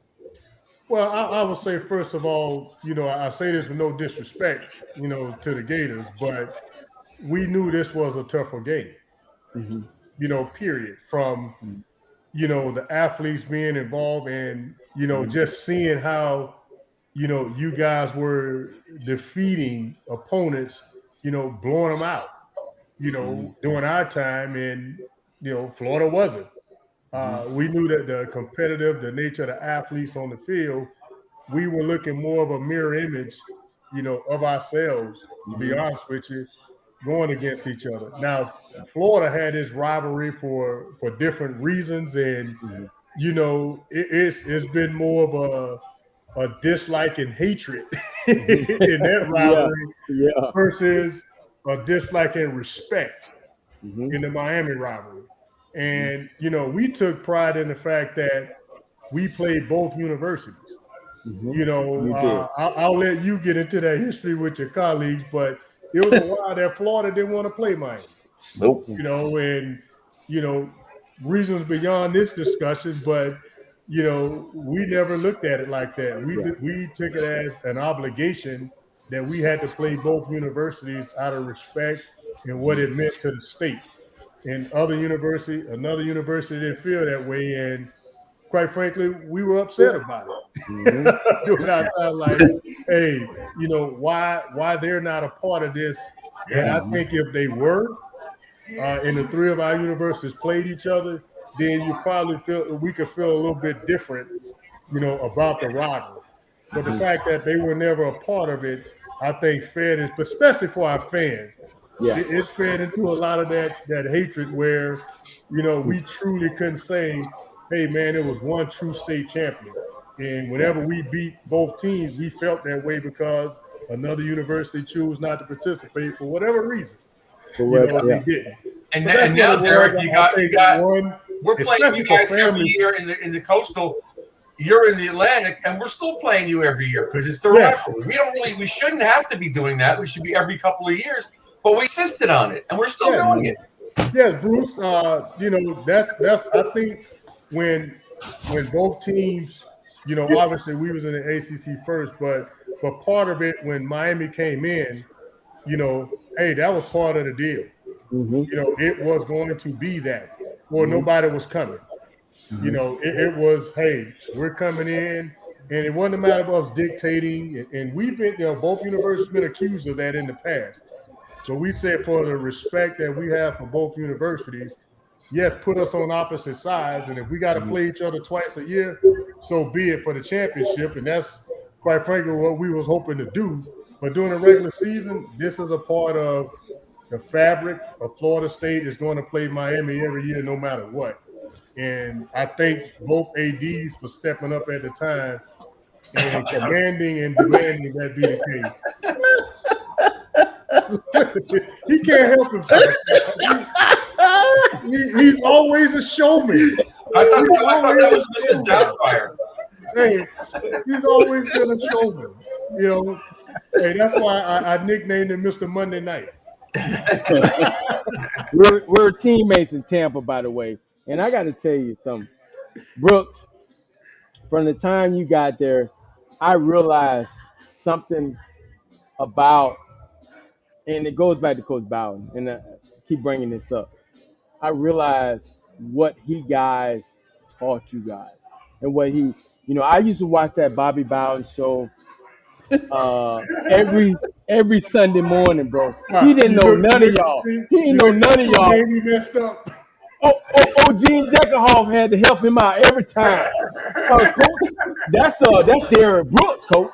He said that number 10 right there. Let me tell you something about him. His mama baked a hell of an apple pie. You know what I'm saying? And he said that's Derrick Brooks, coach. Oh yeah, that's old Coach Derrick Brooks.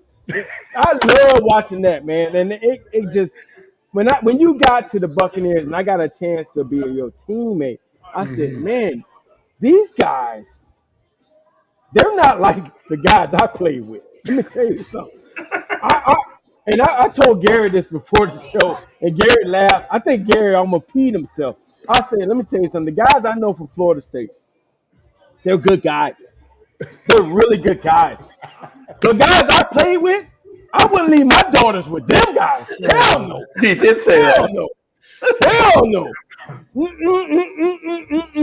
But you guys, man, your coaches, man, you had really, man. I mean, you guys were, and as I look back on it, man, I was so proud of the rivalry because we went into those games and we didn't hate each other. We just played hard against each other, and you know, as we matured and we got older, we a common ground, man. It was like, yeah, man. There's respect, and you know, when I met you and I got a chance to really sit down and talk with you, you didn't hate me. I didn't hate you. It was just a great game we played. You had Shade Tree. You had all those great players. We had great players. We were just lucky enough. The ball bounced our way, and we were able to get the win. Yeah, I'll say that, but also, I'm gonna recognize the greatness, too, in the rivalry. And I shared this story with Lamar, many a times. I had such respect for Miami coming out of high school because of the lineage of linebackers that they had. I had to tell Coach Keogh, I said, Coach, I love Miami. You know how I feel. I'm so afraid to take a visit down there that I'm going to commit and go back on my word to Coach Bowden. He said, Derrick, that's all the reason to come. I said, Coach Keogh, man, I love you, but, man, a couple of days ago, man, I told Coach Andrews, I told Coach Bowden, my mom and daddy was sitting there, and I gave them my word. My daddy told me to go shake Coach Bowden's hand because that's my signature. I say, I know if I get on this plane and get to Dade County, I know me, and I know my dad's going to kill me. So ever since I saw Coach Keogh and run into him, he always, just tell me how much he respect my honesty, but he knew how much, man, I love Maurice Crum. I love Jesse Armstead, Mike Barrow. I said, coming out of high school, I like, man, I know I go down there and be around those guys. I know the answer gonna be yes. I said, damn, why you couldn't visit me a week earlier? Would you have committed to Miami? Would you have? Would you have committed to Miami if Art got there before Bowden? I'm telling you, if that visit was 1 week earlier, hey man, and I'd gotten to Dade County, I knew in my heart what I was going to say. Hey, bro, I don't want to hear that because you know what? The Derrick Brooks I know was a good guy. You didn't want to come down here, dog. You did not want to. No way. hey, you got an opportunity. I got an opportunity to play against your high school, Pensacola, Washington. And you know, obviously they say we cheated, but it's yes, you got. And I don't want to really want to get into that, but we won the game. I'm gonna get into it. Why would we do that? It was a very questionable call. It was roughing the kicker. Very questionable call on Florida field. It was against B-Holtz. Yeah, okay, well, let's not get in that. But you got a chance to see me play against Pensacola Pine Forest, and you were on the sideline because, you know, it happened that way. But you got an opportunity to see Lamar, a real skinny Lamar Thomas play against 160 pounds. Okay, you don't need to make jokes. You got a chance to see the guy Lamar Thomas play there at Pensacola against Pine Forest, and I dominated. And you said, man, that dude is pretty good, huh? I know you did. I know. I gave you props. I said, man, this guy is 150 pounds. Well, wait. I thought you said I was 160. I know you had 10 pounds of mouth. Okay, all right. God dang, bro. Hey, come on, bro. God, come on. Hey, he talks so much. Oh my God. Hey, this is a good show because we finally got somebody who's his equal. Awesome. Yeah, no doubt. This is the Hall of Fame over here, baby. We got the Hall of Fame in the house. You gotta get the guy respect. You got the buck. Hey, I'm telling you guys, from the warm-ups to the end of the game, Lamar was talking trash. But hey, he backed it up. So I can't say, somebody, be careful what you say because your mouth write a check that your butt can't cash. Hey, his mouth wrote it, his performance cashed it, and he let everybody know. Hey, how about the time? Didn't you recover a block kick against us and we tripped you up? Yeah, man, Mr. Harris, Derrick Harris tripped me up, man.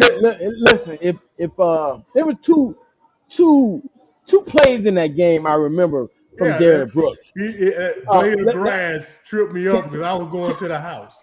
Can I talk? Mr. Hall of Famer, can I talk? Yeah, you got tripped up. If you score that touchdown, you probably win. And then there was a time when Corey Sawyer threw you the ball in the end zone. And you said, oh, no, it's a hot potato. I don't want that. I don't want that. Hey, man, y'all have about 6 dudes. Man, you said, oh, no. Hey, man, I threw that ball the other way, man, and y'all still drill me. Hey, Derrick, let's get serious for a second. Yes. Because we get asked all this for the last couple of months. What's going on in Tallahassee? What's happening to the football team up there? Well, here's I think, Bruce, honestly, I think we still rebounding from recovering from the way, Coach Fisher, the last couple of years of his tenure, how he managed the program, from losing top-notch quarterbacks and recruits over time, it caught up with us. And secondly, I don't think Willie Taggart was properly given the time to turn our program around. I think he deserved another couple of years to do it.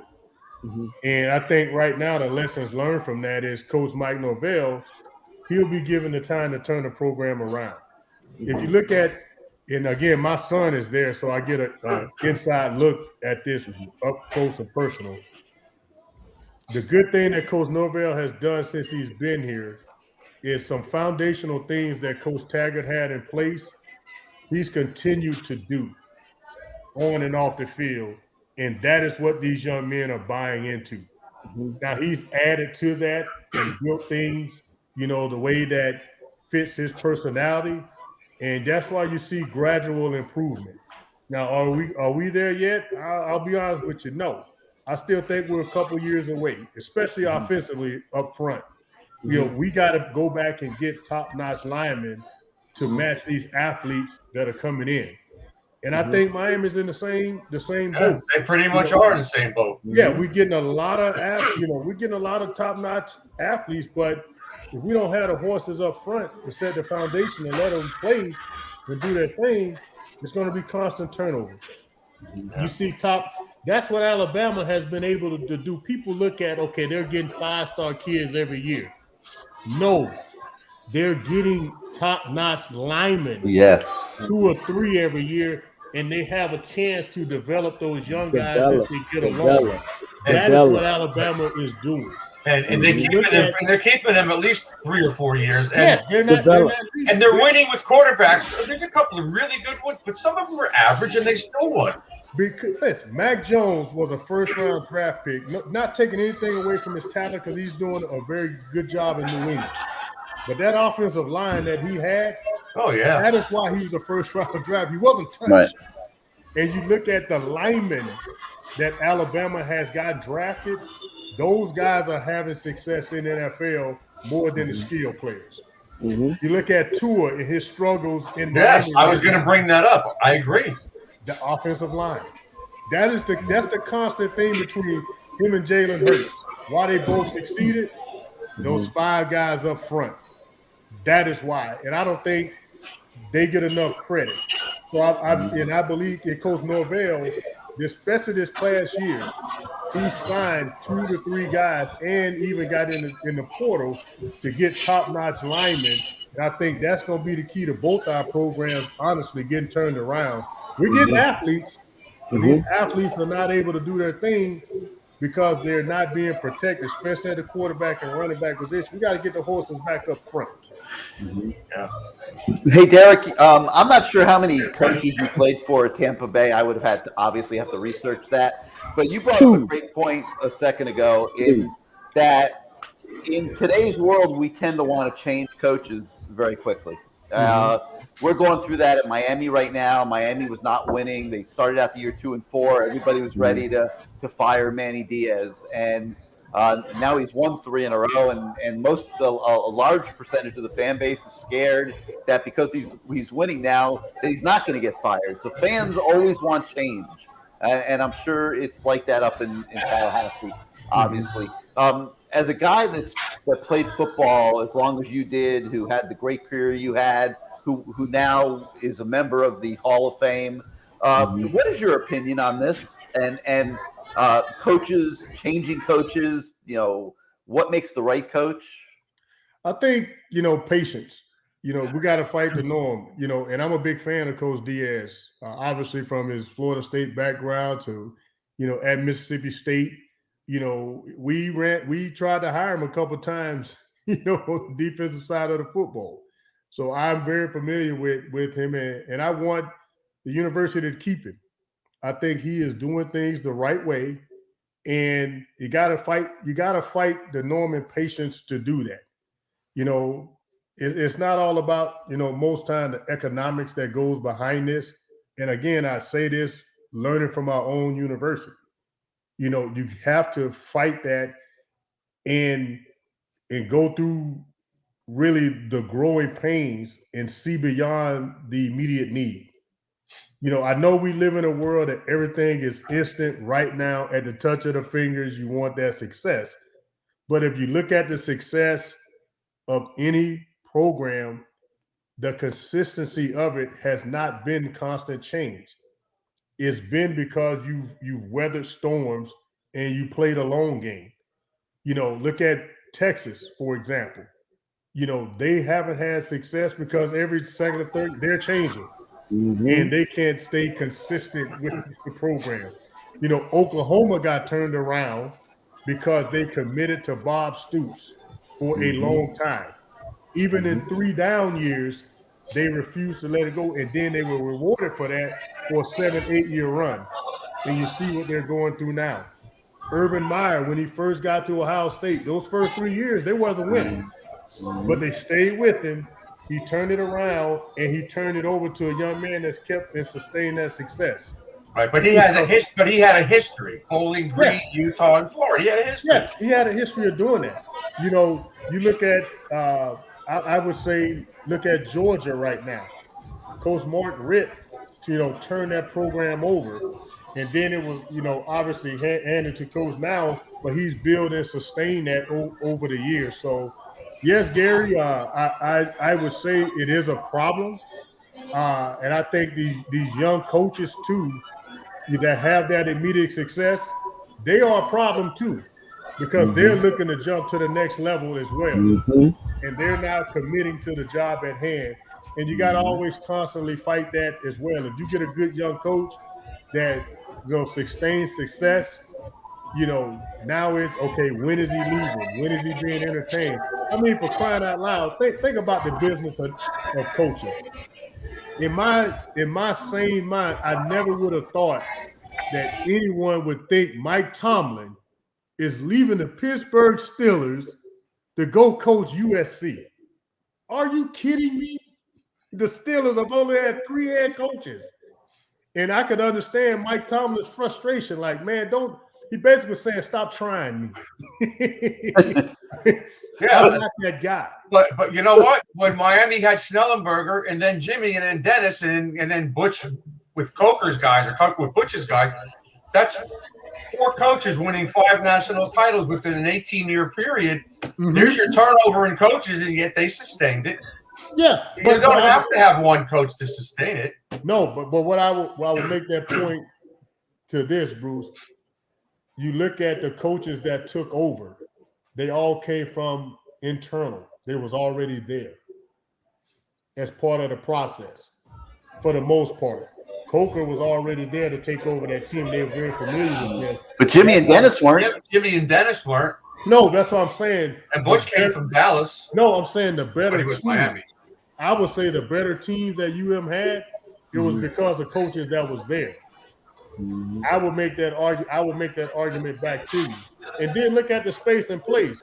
We're talking 20, 25 years ago where it was more popular for the NFL to go after successful head coaches. Nowadays, the NFL outside of Kingsbury in Arizona, and that was because of the relationship with the GM.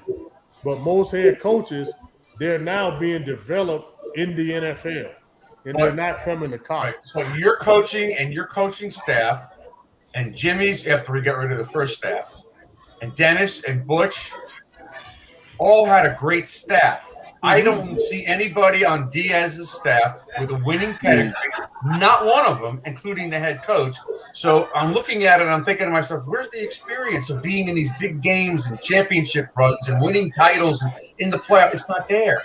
To me, that's the difference. Your teams were loaded with great coaches, the entire staff, for most of them. I don't see that here. I don't know if it's in Florida State, but I know it's not in Miami. But in Florida State now, when we went through our glory years, all those coaches had to grow and know too. You talk about, Coach Jim Gladden, Mickey Andrews, Chuck Amato, Wally Burnham. And Rick. All these guys, were with Coach Bowden in the early 80s when we were losing. Right? So they didn't have that experience. They went through the growing pains. So when we had success, they all stayed there. They didn't leave. And I would say the same thing about the staffs in both universities today. Why not make that investment and say, you know what, we're going to go through this together, and the reward is going to be for all of us to pull together and come through with this, versus looking for immediate change. It's like everyone's chasing bigger and better. And I'm from an old school philosophy that, hey, it's not. I don't believe in that. Even though I won a Super Bowl when there was a head coaching change. Coach Dougie was fired. Coach Gruden came in. So, you would think I would be a fan, of that change. But and I get it and I understand it. But when Coach Gruden came in, he didn't change the defense at all. Matter of fact, he didn't come into one of our meetings. He left us alone. But Derrick, I have a question for you. How do you know if you have the right guy? Like patience is great, but if you're going to be patient, you better have the right guy, right? Yeah, look at I was going to say, look at the development of the young men. Are the young men buying in? Are the young men leading? Are they developing? Are you seeing success for these young men off the field? Are they getting in trouble? Are they buying in? Are they graduating? I mean, it's some foundational principles that's there to build on these successes as young men. Now, I will sit here and say this. Florida State had a problem now. Let's be real with each other. For about 5 years ago, you saw a kid getting in trouble every year doing something. Right? Yep. Since Willie Taggart was hired, all the way through Mike Norvell, have you seen that? No. So you know some of the things that they're doing is success. Have you seen that down in Miami under Coach Diaz? Not really, no. No. Outside of the I think a couple kids have gotten some minor trouble, but yeah. You know, and the major one was years ago. Obviously, unfortunately, the young man lost his life in the dorm with the shooting. But since that incident, you've not seen that happen with those student athletes down there in Coral Gables. So some things are going in the right direction. So again, you just got to fight that patience, you know, and do. And it's hard to do. I'm not saying, guys, it's easy for me to sit here and say that as an alumni. But I'm saying that as a father of a student athlete that's there now. In Tallahassee, man, they're doing the right thing. We just got to be patient and see it through. Let's learn from an earlier mistake. And I think we're doing that. And like I say, me being a fan of Coach Diaz, you know, I hope Coach Manny is still there, to be honest with you. And he's afforded the opportunity, man, to get things turned around.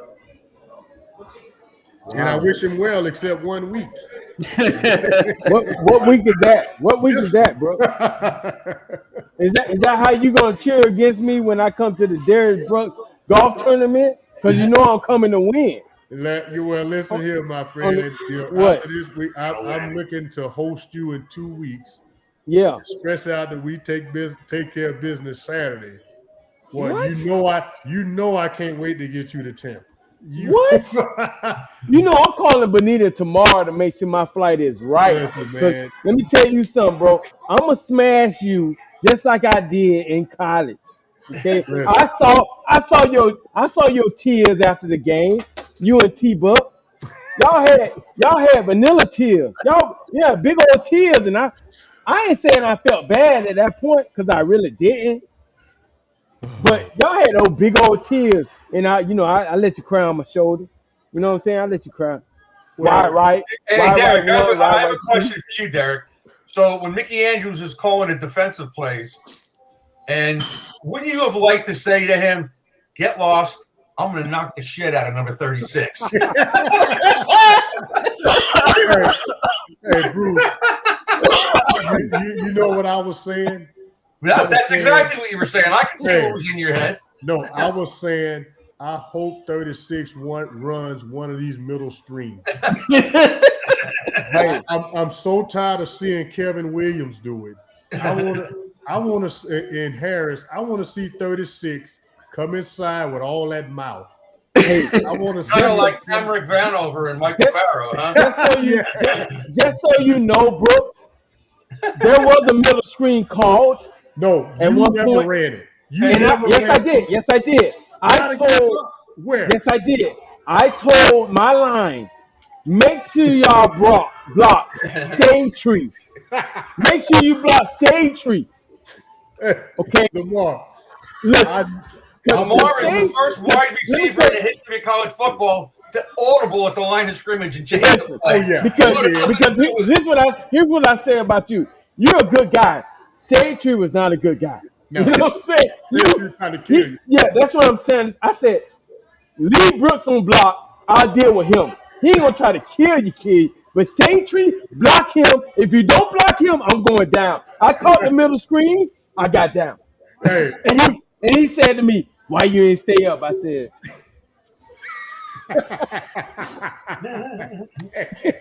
No, that was the same game. That was the same game. Vanover got killed. We ran the same play. Hey, y'all actually got that play from us. Hey, Vanover and Larry Jones, they both got buried at the same man. Oh, man. Hey, Barrows buried Vanover and JT man. buried Jones. You know what? It was the same. It was about the same place. It really was. I didn't really think.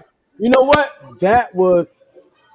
That place is now the baseball stadium, but the epitaph of those guys. Your boy Vanover had his chin split. he was leaking up under here. Larry Jones' pride was hurt. Oh yeah. I mean, Larry Jones was leaking from the nose. Yeah, but that's what we expected out of that game. Let me tell you something, and a lot of people don't know this.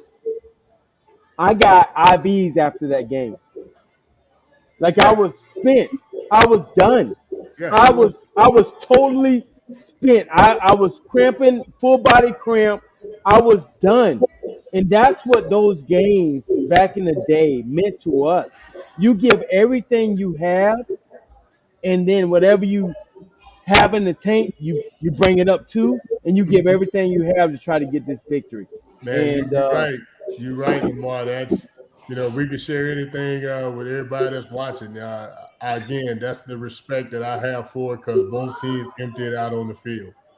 And that's why I can say, man, when I can look at this rivalry and walk away and say, hey, if we got to lose on a field goal to a team, it has to be that team because we know that team's going to go represent and they'll be there in the end. It's not like we're going to lose to a team and they're going to turn around and lose the next week and you look at yourself like, man, how did we lose against them? We knew the winner of this game was probably going to be in the national championship conversation and bowl game at the end. And, except for the 2000 team. As you wave your fingers, I can tell my good friend, Mr. Warren Sapp, yes, you beat me twice at UN, but you got the same amount of national championship as I do. He does. And y'all got that. And y'all got that big old ring. Oh, matter of fact, let me tell this story real quick, and you might not remember this, Brooks, but I played against you guys, the Tampa Bay Buccaneers, in the preseason game, and on the way to the game, our bus broke down. And we had to ride. We had to get on the bus with the Tampa Bay Buccaneers. Of course, I was the first one to get on the bus.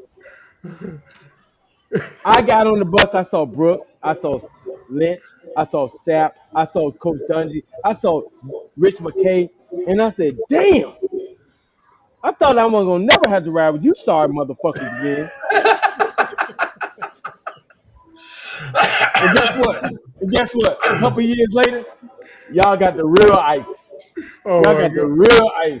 Hey. That was, to me, that was like, why did I say that? I don't know why I said that. I guess it was like, and I felt good saying that, but yeah, but you know how you was. Hey, I know. You know what? I ain't gonna tell this story, but man, one of the funniest stories you told me was when Coach Dungy had to release you. Oh man, this guy, Coach Dungy, man, I love him to death, man. This guy said to me, I prayed about it last night.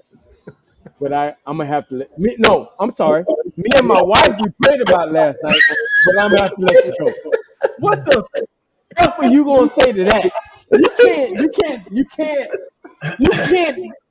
The guy got on his knees, him and his wife, and prayed about it. I went to Brooks. I said, Brooks. He said, what happened? I said, oh, him and his wife, they prayed about it. He said, damn, bro. Yeah, he let you go, huh? I said, yeah. Who did he keep instead of you, Lamar? It didn't matter. He let my ass go. He said, me and my wife, we prayed about it last night, but I'm going to have to let you go. Hey. And I remember one of the first person I saw was Brooks. I said, dog, he said, what happened? I said, dog, him and his wife, they prayed about it last night. He let me go. He said, yeah, dog, yeah. Hey, once they pray about you, you're real. Yeah, that's real. You know what? And we actually had to practice against the Dolphins a few weeks later. And my man here, he went off. He went off. Y'all should have never cut me. Y'all should. I'm the best player in here. And guess what? Your DB coach said, I got something for you tomorrow. And that's when I was introduced to Al Harris. Lockdown Al Harris, who followed me for the rest of the day. I had scratches, I had cuts, I had black eye, I had broken arm. What's the DB coach name? He at Arizona State. What's his name? Herm Edwards. He sat there the whole day. He said, all right, LT, I got something for you tomorrow. He came out there. And it didn't matter what I was doing, whether it was one-on-one, block and drill, 7-on-7. Al Harris was in front of me, bump and run with gold teeth in his mouth, and he tore my ass up. And after that practice, I said to that kid, hey, man, I don't know who the hell you are. You're going to be pretty damn good, bro. You're going to be pretty damn good. And Brooks was laughing. He said, look, he's laughing right now. No. Oh, man.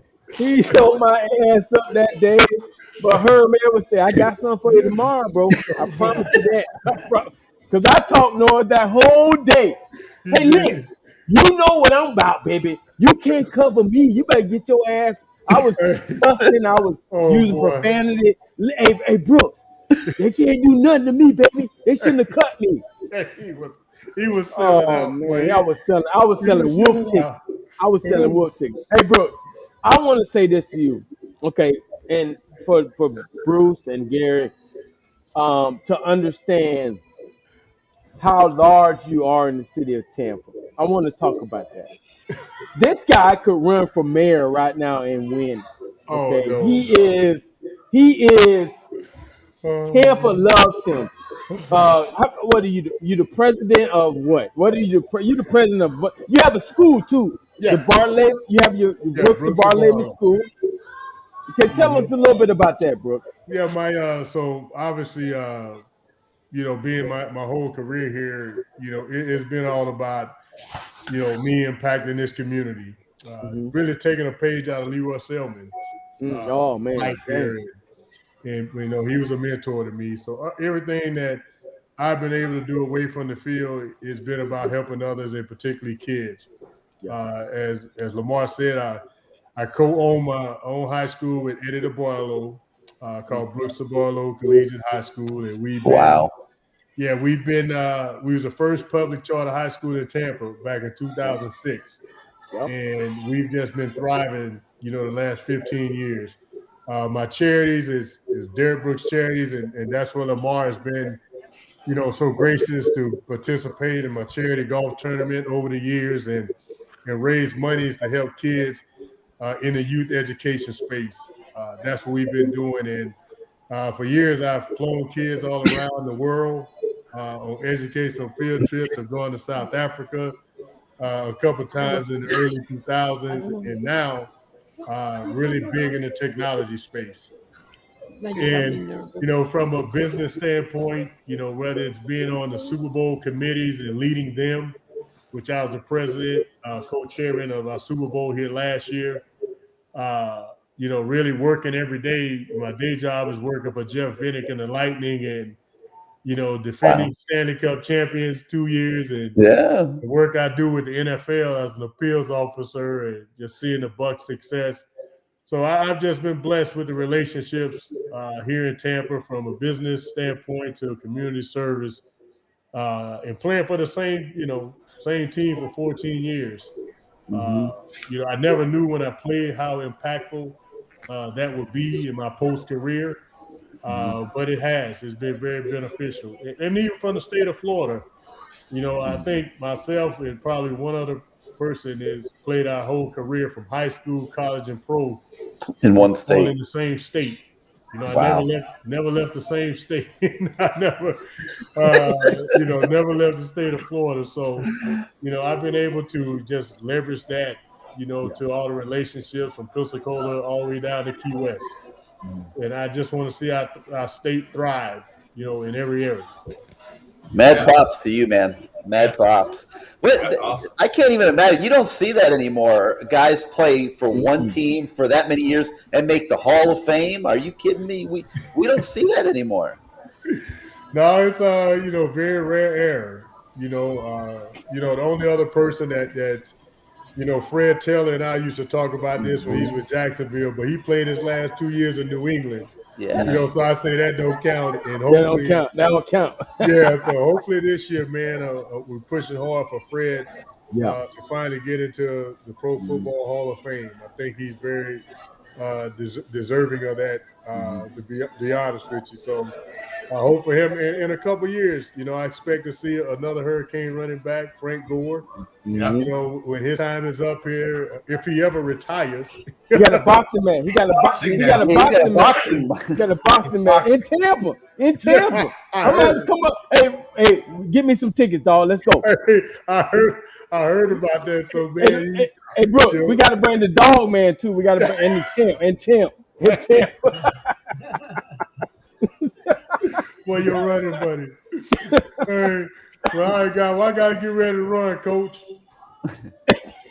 Thanks a lot, Derrick. We really appreciate it. Hey, man. Derrick, great having you, man. I'll see you up in 2 weeks at the golf tournament, man. All right. Appreciate it, man. I'll call Benita ASAP. All right, brother? All right, man. Much love. It's all about you, baby. It's all about you. See you on Saturday, dog. See you on Saturday. All right, bro. Thank you. What a great dude, man. Wow. You don't even realize they're Seminoles. Let me tell you something. Man, I'm going to be honest with you about this. There are some guys that, like the Derrick Brooks, that I played alongside, and you don't realize their greatness because you look at him in spirit. Yeah, you caught up in, he's your friend, and you don't even realize how great this person is, man. Like, and I should have brought this up in the interview, but there were a couple of times I would go to a couple of golf courses. Me and my man, the dog man, we would be like, hey, man, we got Derrick Brooks coming too. And they're like, oh, well, it's comp. You good. And then we'd get like the whole 17 and say, where's Derrick Brooks? Oh, man, he ain't show up. That's when I realized this guy is large, man. Everybody wanted to be a part of whatever he was part of.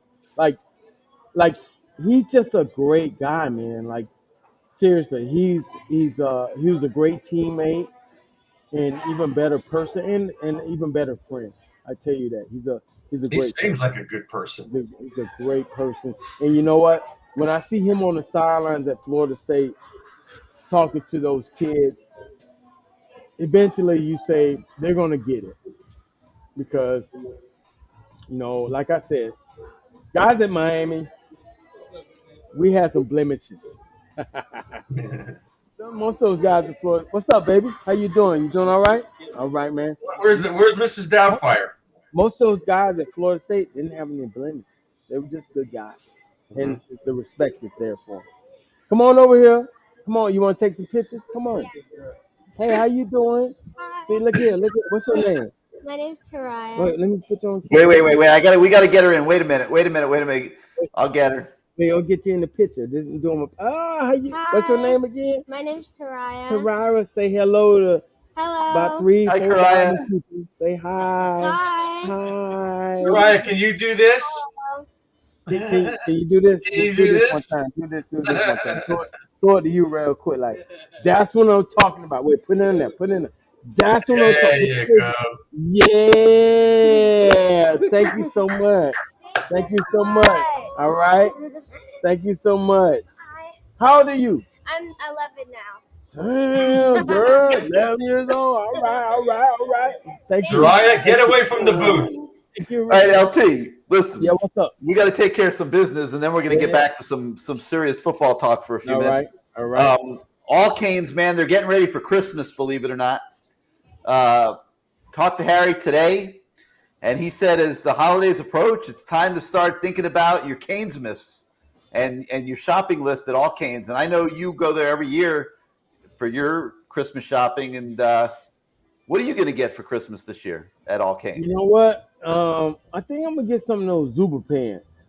The Zuba pants. I think I'm gonna get some. I've been thinking about it. I've been down in them for a couple weeks. You heard me. I've been like just really down in them. But look at them Zuba pants up there. I need some of them in my life.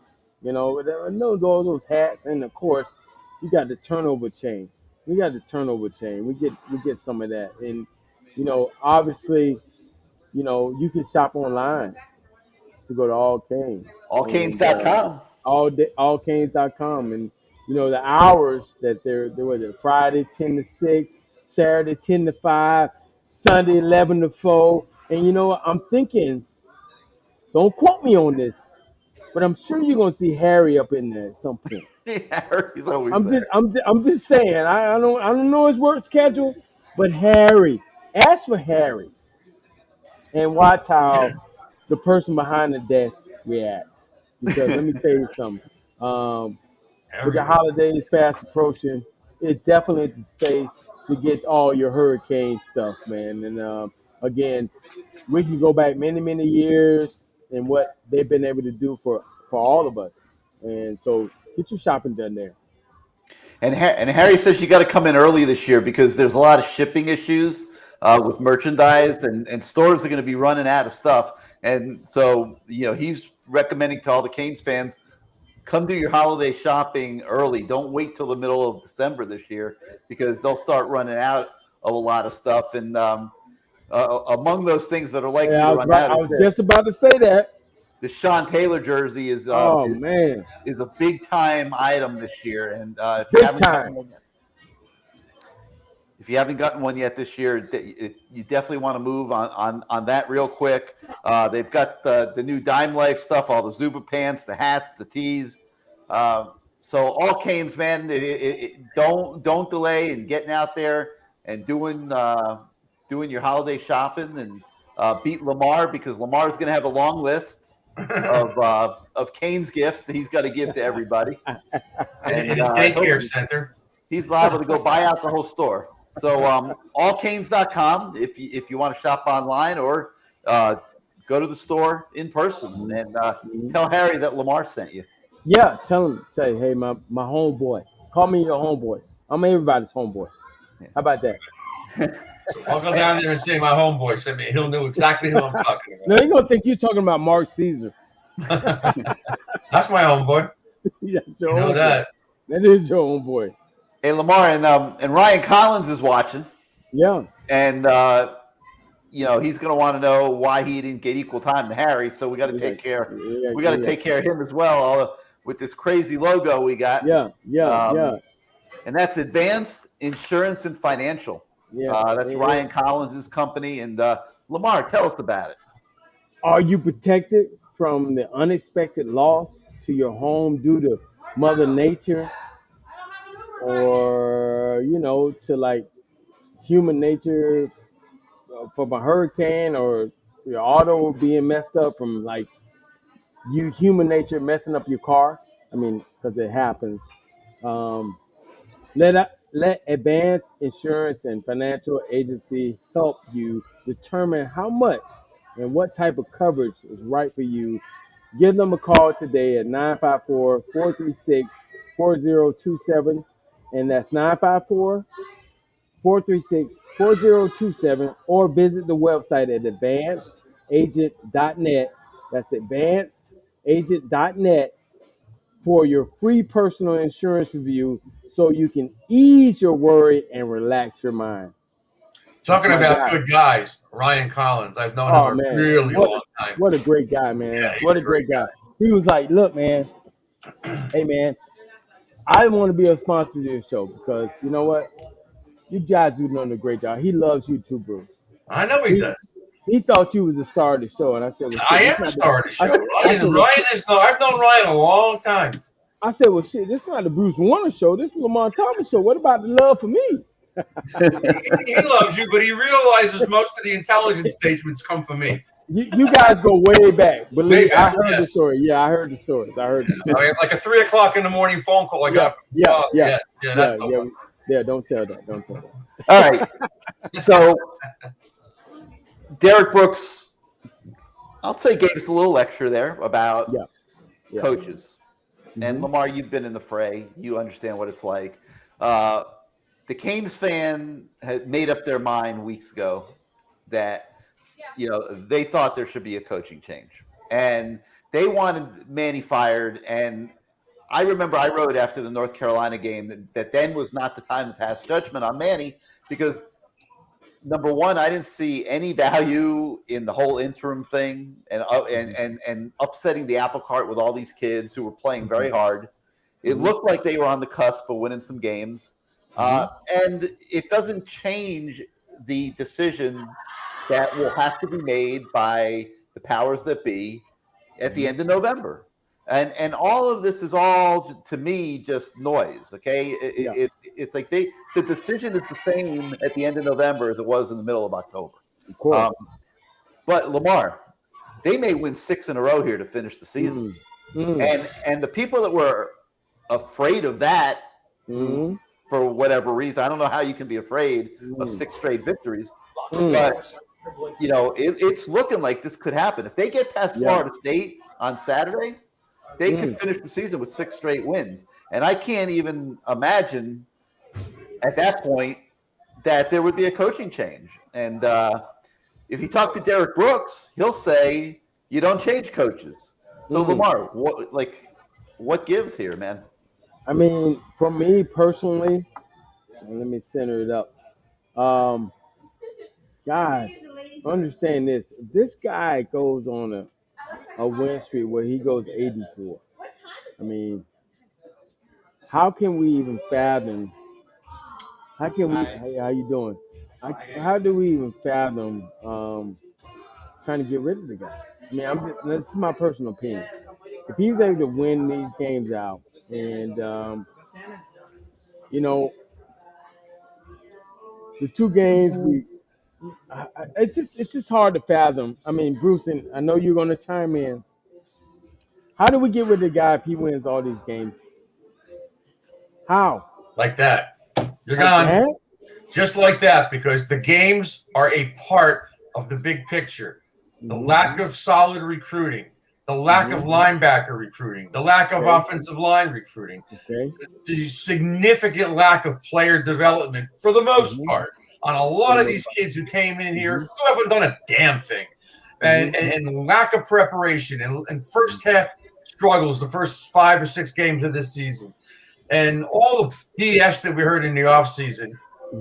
The defense is nothing. I think they're trying. I'm not saying these kids aren't playing hard. This is the defensive coordinator. They're giving up 30, 40 points a game. There's so much wrong. Lamar, don't they 6 straight games? I still don't think he's going to take us anyplace. Don't they have to decide what they want to do? Same exercise next year as we have this year. Same crap. Don't they have to decide? They have to decide what they want to be. Yeah. It's like right now you're not competitive against the upper teams of college football. You could take any of them and you'd be a 20-point underdog against any of them. And we're struggling against mediocrity. Against mediocrity. There's not a top 25 team that's going to end up in the ACC probably. But if he wins out against inferior competition, I might add, how can you get rid of him? I mean, that's the question. The question. That's a huge question, Bruce. Because Lamar, I think they were ready a month ago to do that. They were ready. They might have been. They might have been. In my opinion, they're going to suffer long term if they keep this guy. But those kids, and it's what it all boils down to, Bruce and Gary. It boils down to the kids because they've jumped on board and said, "Hey, F you. We're going to win. We're going to play our asses off and win games." Okay. And do it for the next coach. But here's the thing: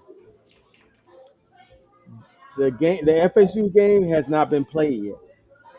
We'll be able to come in here next week and whether win or loss, make our opinion, and that's important because. If he goes out there and loses against FSU, you definitely have an argument, Bruce. He goes out there and win against FSU, I have an argument. So we just don't know, and it's up to those kids and how they're preparing themselves and what they think of and how they play against this Florida State team, which is, to me, they're scary because it's a rivalry game. If there were any other team, I would say, well, we played against Georgia Tech and we were able to squeak it out. But if it was any other team, I would say I'm a little nervous. No, it could be a win, but this is Florida State, and throw records out. Throw records out.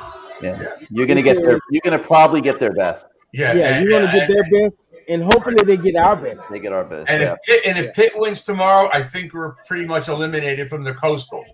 So And, we'll see. and if that happens, and Virginia beats Pitt near the end, then we're third in the Coastal with an 8-4 record. Should we run the table?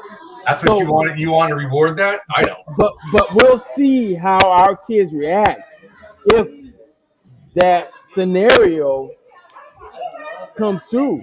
I mean, that's what it all boils down, because not only are we seeing how our kids react, but we're also seeing if they go out there and lay a brick, an egg, their coach could be fired. Well, they shouldn't lay an egg because it's Florida State. But if they're mathematically eliminated from the Coastal, I don't know. It shouldn't matter. They should go up there and play hard. It's a mess. It's a mess for the University of Miami. It's a mess because the bottom line is they're not close to being at the upper levels of college football. But they're not. Recruiting is no place this year again. Look at the bigger after a one-year recruit last year, and this could go on like this forever. I mean, it's not hard. It's not hard to go 8-4 in the ACC. No, it's not. It's sad. It's sad that the University of Miami can go 8-4 in the ACC. That's what's sad. And everybody okay on the other side. And people be okay with it.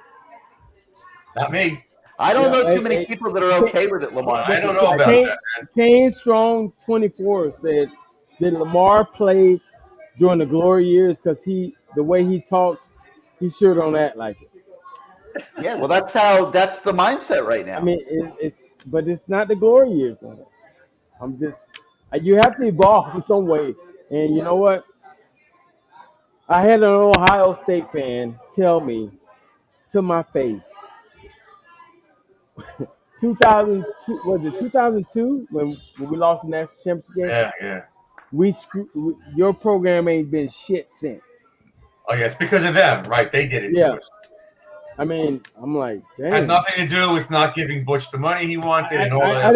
I really didn't think of that, but he had a point. Well, it's a curse. It could be a curse. Who knows? It is what it is. But it's what it is. I did play Kane on Strong 24. I did play during the glory years, but I've also been a coach with these kids nowadays, and it's a different breed. So I'm just trying to. Lamar, where do you weigh in on kids like Gervin Hall and Jennings leaving the team with 4 games left in the season, the week of the Florida State game, leaving the team to go to the transfer portal this week? Well, I mean, to be honest with you, since I did play in the glory years, thank you, Kane on Strong 24. That transfer portal, bye-bye. That transfer portal is caca. Could you imagine one of your teammates quitting in the middle of the season like this? It's not the middle. It's 2/3 of the way through. In the rotation. That transfer portal is caca, and that to me is those guys, the spoiled kids that were 5-stars, 4-stars. They got kissed off by their head coach all the time. Maybe their head coach was their dad, and they're just not used to not being able to get their opportunity. And or maybe they did get their opportunity. They got a lot of opportunity. Gervin Hall starting at the beginning of the year. And Wiggins and Pope. He's been playing for 4 years. And Wiggins and Pope, and neither one of them catch the ball in the air. Yeah, let's not talk about. I don't want to talk about Wiggins and Pope, man. They got to go somewhere else. Listen, Wiggins and Pope. We had a long conversation with Pope today. The article's on CaneSport.com right now, and Pope, I get. Okay, Pope went through hell. I mean, he comes out of high school. He's a 5-star. Everybody in Dade County was expecting him to be a superstar at Miami. And it just didn't happen, and he couldn't make it happen, and it started to get to his head, and he couldn't shake it. He's dropping balls, and he just never could break free from all that. And it got to the point where he had to make a decision and say, you know what, I'm not playing. I think I need to try to go play my last year somewhere else, get out of Miami, get away from all this pressure, clear my head, and see if I can become what everybody thought I could become. Correct. I get that Correct. one. I don't have a problem Correct. with that one. Correct. But guys that have been in the rotation or in starters throughout the whole year, a safety who is at a safety position where 3 true freshmen are out there playing right now. But he sees the handwriting on the wall. Well, you don't know when you're going to show up at Doe Campbell Stadium Saturday or somewhere else, and they are going to be lost. It can happen at any moment. I agree with that.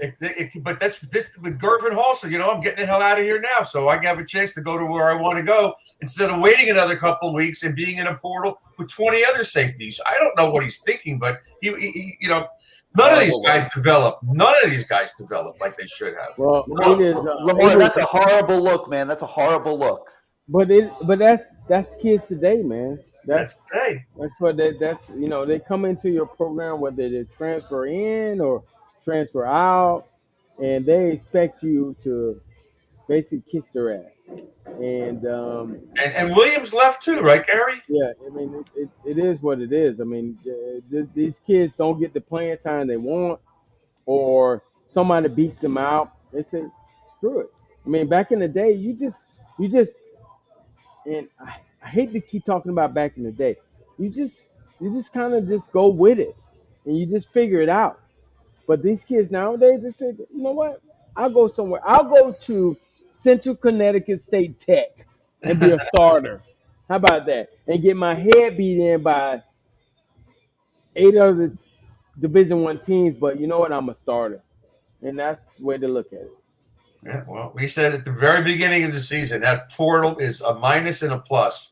And I know I keep hearing Manny talk about they're going to go into the portal again.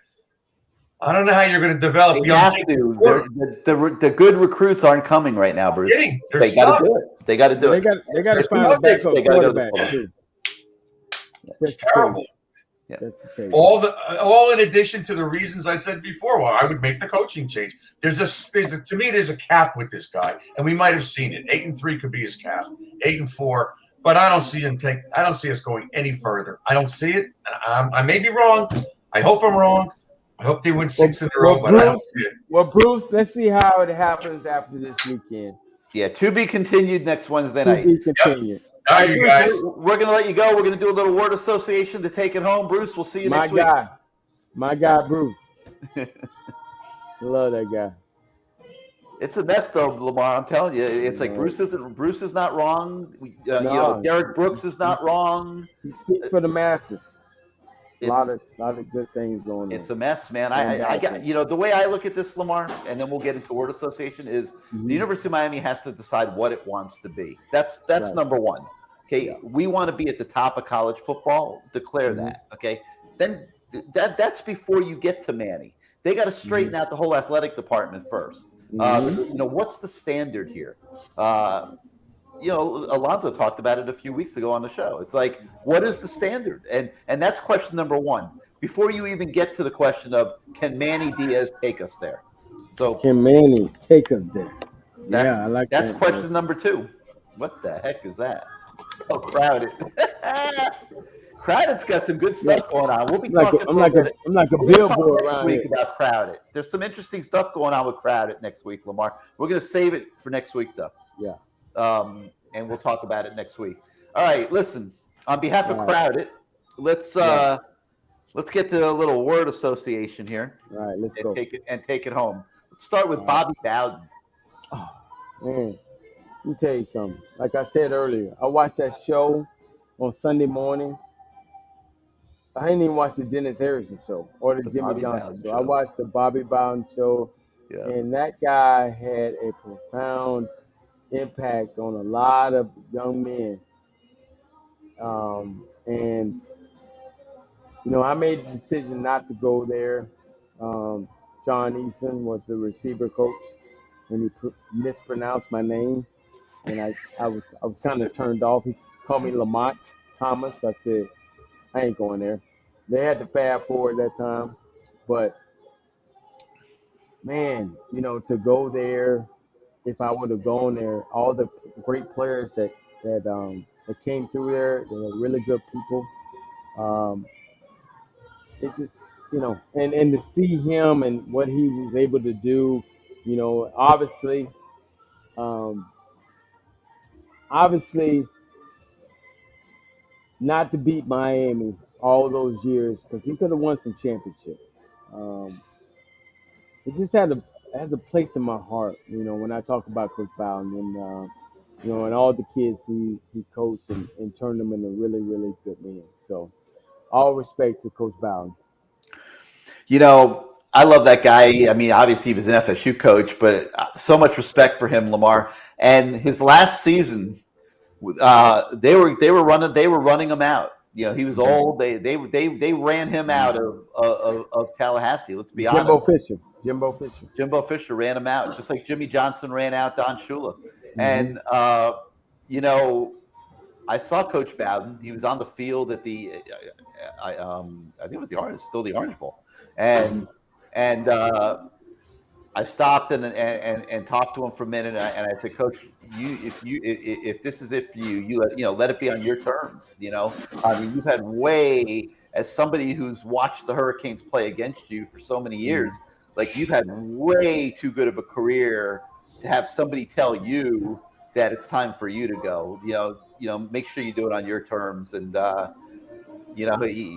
he said some nice things after that and whatever, and just was really, really, really somebody that you admired from afar, even though he coached a rival.